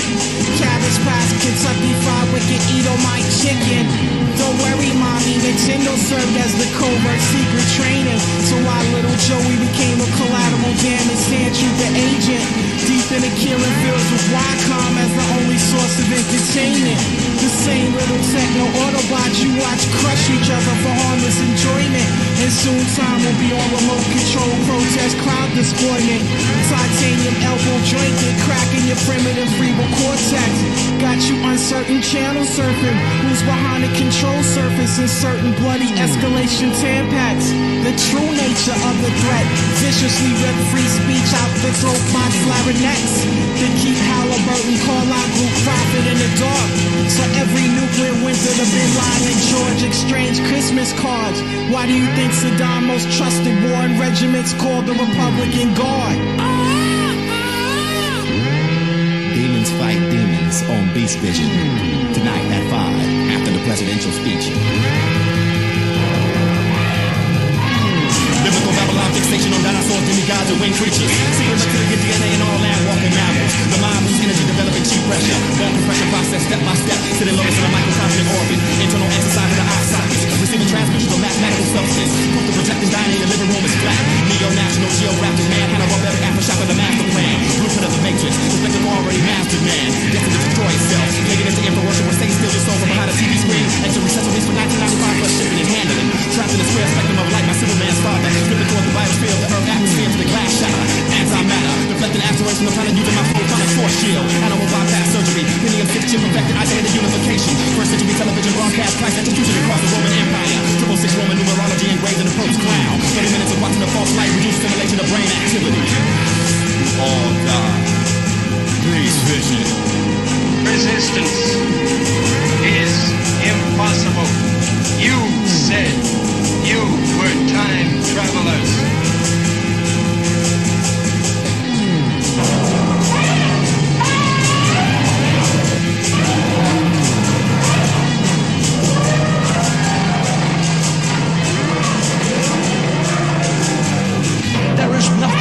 There is nothing. The special blood of Jesus Christ is the only thing that can remove the stench of sin from your soul. The blood of Jesus Christ is the only thing that can stop the death angel from invading your family.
A dragon which escaped from the underground lab. Physical and historical evidence of one of the most notorious figures of hip-hop blast. The spider web helps to solve a killing. You try to find who killed the MCs and why their bodies are mummified in my building. For 200 years, blood was spilled in the name of God. Is that a critical statement? Bomb shelters, jungle hideaways, underground missile base. Professors murdered in their homes, memoirs decimating victims. There is a majestic death when a computer virus penetrates the radio operating systems. Warships and submarines lurking around. Deep combat conditions, battlefield photography. At night, something unusual falls from the sky in the distance. A time traveler is sentenced to death for violating laws against technology. An ex-convict in a swamp, nobody follow me.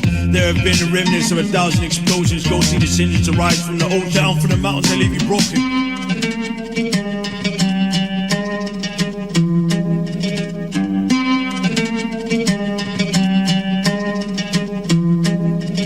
The invention of death, the shrieking earth and threat, far cry instincts, predator, clash of the ninjas, theft, a city fight night to set apart from the rest, the age of earth, wilderness, the societies of insects, the invention of death, the shrieking earth and threat, far cry instincts, predator, clash of the ninjas, theft, a city fight night to set apart from the rest, the age of earth, wilderness, the societies of insects, where archaeologists tell of dangers they face, the sole survivor of a parallel world dies in an earth place, a military tactician thrift stores Hawaiian objects. Listen, I'm the ghost of Christmas past. You die on Christmas. A whale attacks an 1820 whaling ship and inspires Moby Dick. Beware sport. I've infiltrated and isolated an airport. I might write 161 books. I am the night like the glowing eyes of a wolf. At the urging of a dying author, there is a redemption. Serial killers, both real and fictional, consume their victims. 18 enemy soldiers die on this mission. I will be heard throughout the future span, seen on the computer scan. Arise with newer fans. I'll take a swing at Superman. A microchip with red numbers like an inmate with a murder conviction who slumbers and re-risen. A sword cut your eye with precision. A giant ocean eel preys on your henchmen. Some believe Satan roams the earth in the quest to destroy mankind, detested by a bishop. I rip your vocal cord with my sentence. In the heart is true religion. I dance with a dead mistress. The invention of death, the shrieking earth and threat, far cry instincts, predator, clash of the ninjas, theft, a city fight night to set apart from the rest, the age of earth, wilderness, the societies of insects, the invention of death, the shrinking earth and threat, far cry instincts, predator, clash of the ninjas, theft, a city fight night to set apart from the rest, the age of earth, wilderness, the societies of insects, the sound of 6 large explosions, MC's bodies found in a helicopter crash as I'm coasting, a series of bizarre deaths that coincide with strange astrological phenomena, Cherokee and Choctaw, you're poisoned to death by a tomahawk, threat stories, the crowd treks through the Amazon rainforest, night vision technology, the shot that started the Great War was probably seen, thrown from a man in broken MC's collar and spleen, tank destroyers, elephant gun, dive bomber scream, I initiate psychoanalysis, where the uninvited die this year the longest Halloween, after your battleship sinks, because of me hundreds of fans survive in shark-infested waters, the sky strikes lightning, race to locate a device that will obliterate this Viking, a military plane and its crew disappear while investigating a UFO sighting, you are an incompetent commander who costs lives in your destruction, incomparable war machines, a man is brutally attacked at night in his living quarters above his bar for dealing with corruption, the crowd investigates death cases on this production, I will give a king into the hands of his enemy if he can't be trusted.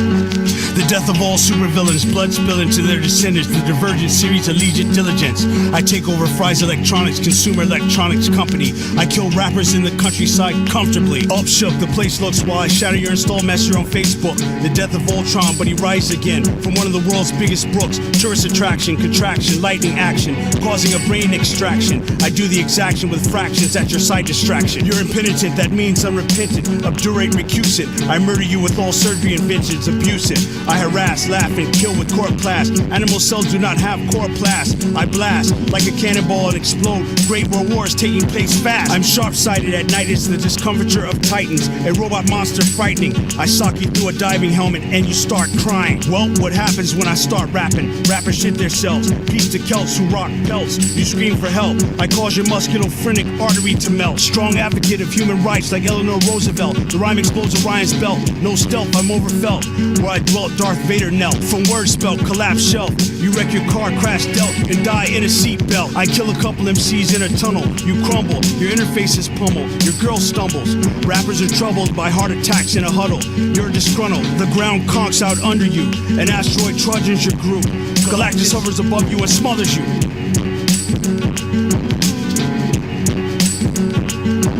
There's no quizzing the fact that Holocaust is risen. I stiffen, the best rapper isn't. Wu-Tang commission business, women audition. Aerospace is chicken, dope hidden rappers give in.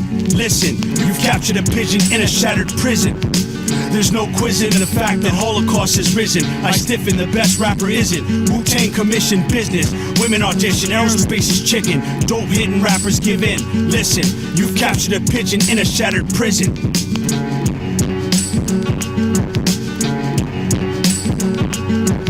Godzilla's the king of all monsters, great your bonkers, secret space launchers, boxers and daughters at my concert. I conquer doctors, gangsters haunter, dollars and honors, horror hunters ponder. Prehistoric lobsters and rap rosters, robbers, flying saucers, stronger sponsors, kill imposters. I explode dishwashers, rhymes like armed Navy helicopters over foreign waters. Peace to Cookie Monster, I comatose watchers who don't moniker. Mr. Commodore 64, the monitor auditor, blockbuster, too popular for gossipers. Gobbler of astrologers, omnivore orbiter, gravity softener, explosion vomiter, an astronomer who used a barometer, binocular to kill a biographer, radio interferometer author, resistance thermometer, destruction cinematographer, vinyl polymer. I kill rappers with a magnetometer and mass spectrometer, the interlocular goniometer photographer. I electronically chemically castrate MCs at kilometers, consular, foreigner, polar, forester, globular, mud wasp sonar, heart donor. I colder solar explosion your molar, because of Arnold Schoenberg your soul hurt. Kids rap along in strollers. The comptroller controller that drops on soldiers is steamroller. You have an odor. Industry dozer with a cola. I've captured the Joker's broker. Photovoltaic the wind blower. Archaic the owner. Mosaic and truth beholder. Ribonucleic motor. I kilowatt shoulders. Come closer. I smolder the president's folder with a flamethrower. There's no quizzing the fact that Holocaust is risen. I stiffen, the best rapper isn't. Wu-Tang commission business, women audition. Aerospace is chicken, dope hidden rappers give in. Listen, you've captured a pigeon in a shattered prison. There's no quizzing the fact that Holocaust is risen. I stiffen, the best rapper isn't. Wu-Tang commission business, women audition. Aerospace is chicken, dope hidden rappers give in. Listen, you've captured a pigeon in a shattered prison.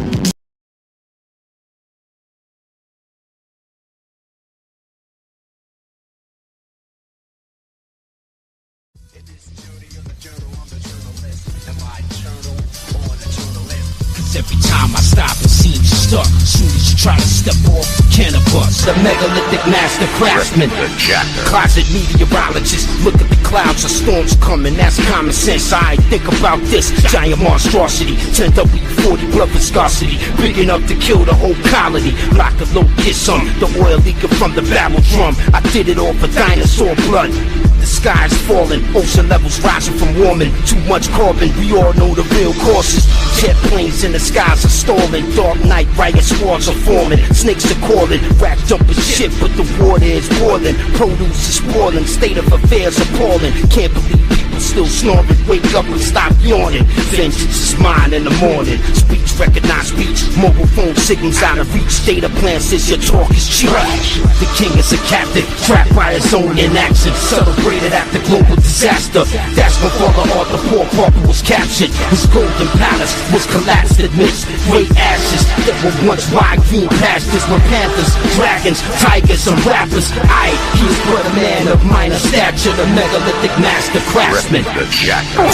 Futurism, writing abuse and lyrics. My opinion of your opinion is you can't be serious. Cubism and futurism, writing abuse and lyrics. My opinion of your opinion is you can't be serious. Cubism and futurism, writing abuse and lyrics. My opinion of your opinion is you can't be serious. Cubism and futurism, writing abuse and lyrics. My opinion of your opinion is you can't be serious. My brain ain't getting enough oxygen. I built the robotic cannabis and now nobody's stopping us. Black hoodie in the streets, lumberjack fleece. The beast from the east by the thunderclap beats. Ability from the baggage, drop it. Hip hop is toxic. I administer the detox process all over the beat. I rap with my robot to feel complete. He can rap better than me. Not a hard thing to do to cut RTR loose. He gon' show every one of you he got the juice. love generation and healthy meditation. Cool, but I can't, so I shit my pants. I'm okay, I go sit over there. You go dance, have fun, go find romance. Can a matchbox man? No, but a tin can. Grant me the cloud, I'ma fix this thing. Give me a mic, I might decline to sing. Living for lyric, laying for layer, prayer for prayer. They want the future thinking I'm a failure. Gotta write some bars essentially kept on cloud storage. Cause I ain't got the memory for it. I gotta do my best if I can barely pull my own weight. These the island stone face told me to wait. Strength of vitality, Darrow-eyed Indians dance for me. Half a dozen UFOs land from 7 billion minds. Couldn't control the mind of one, controlling solar flares coming from hand. 50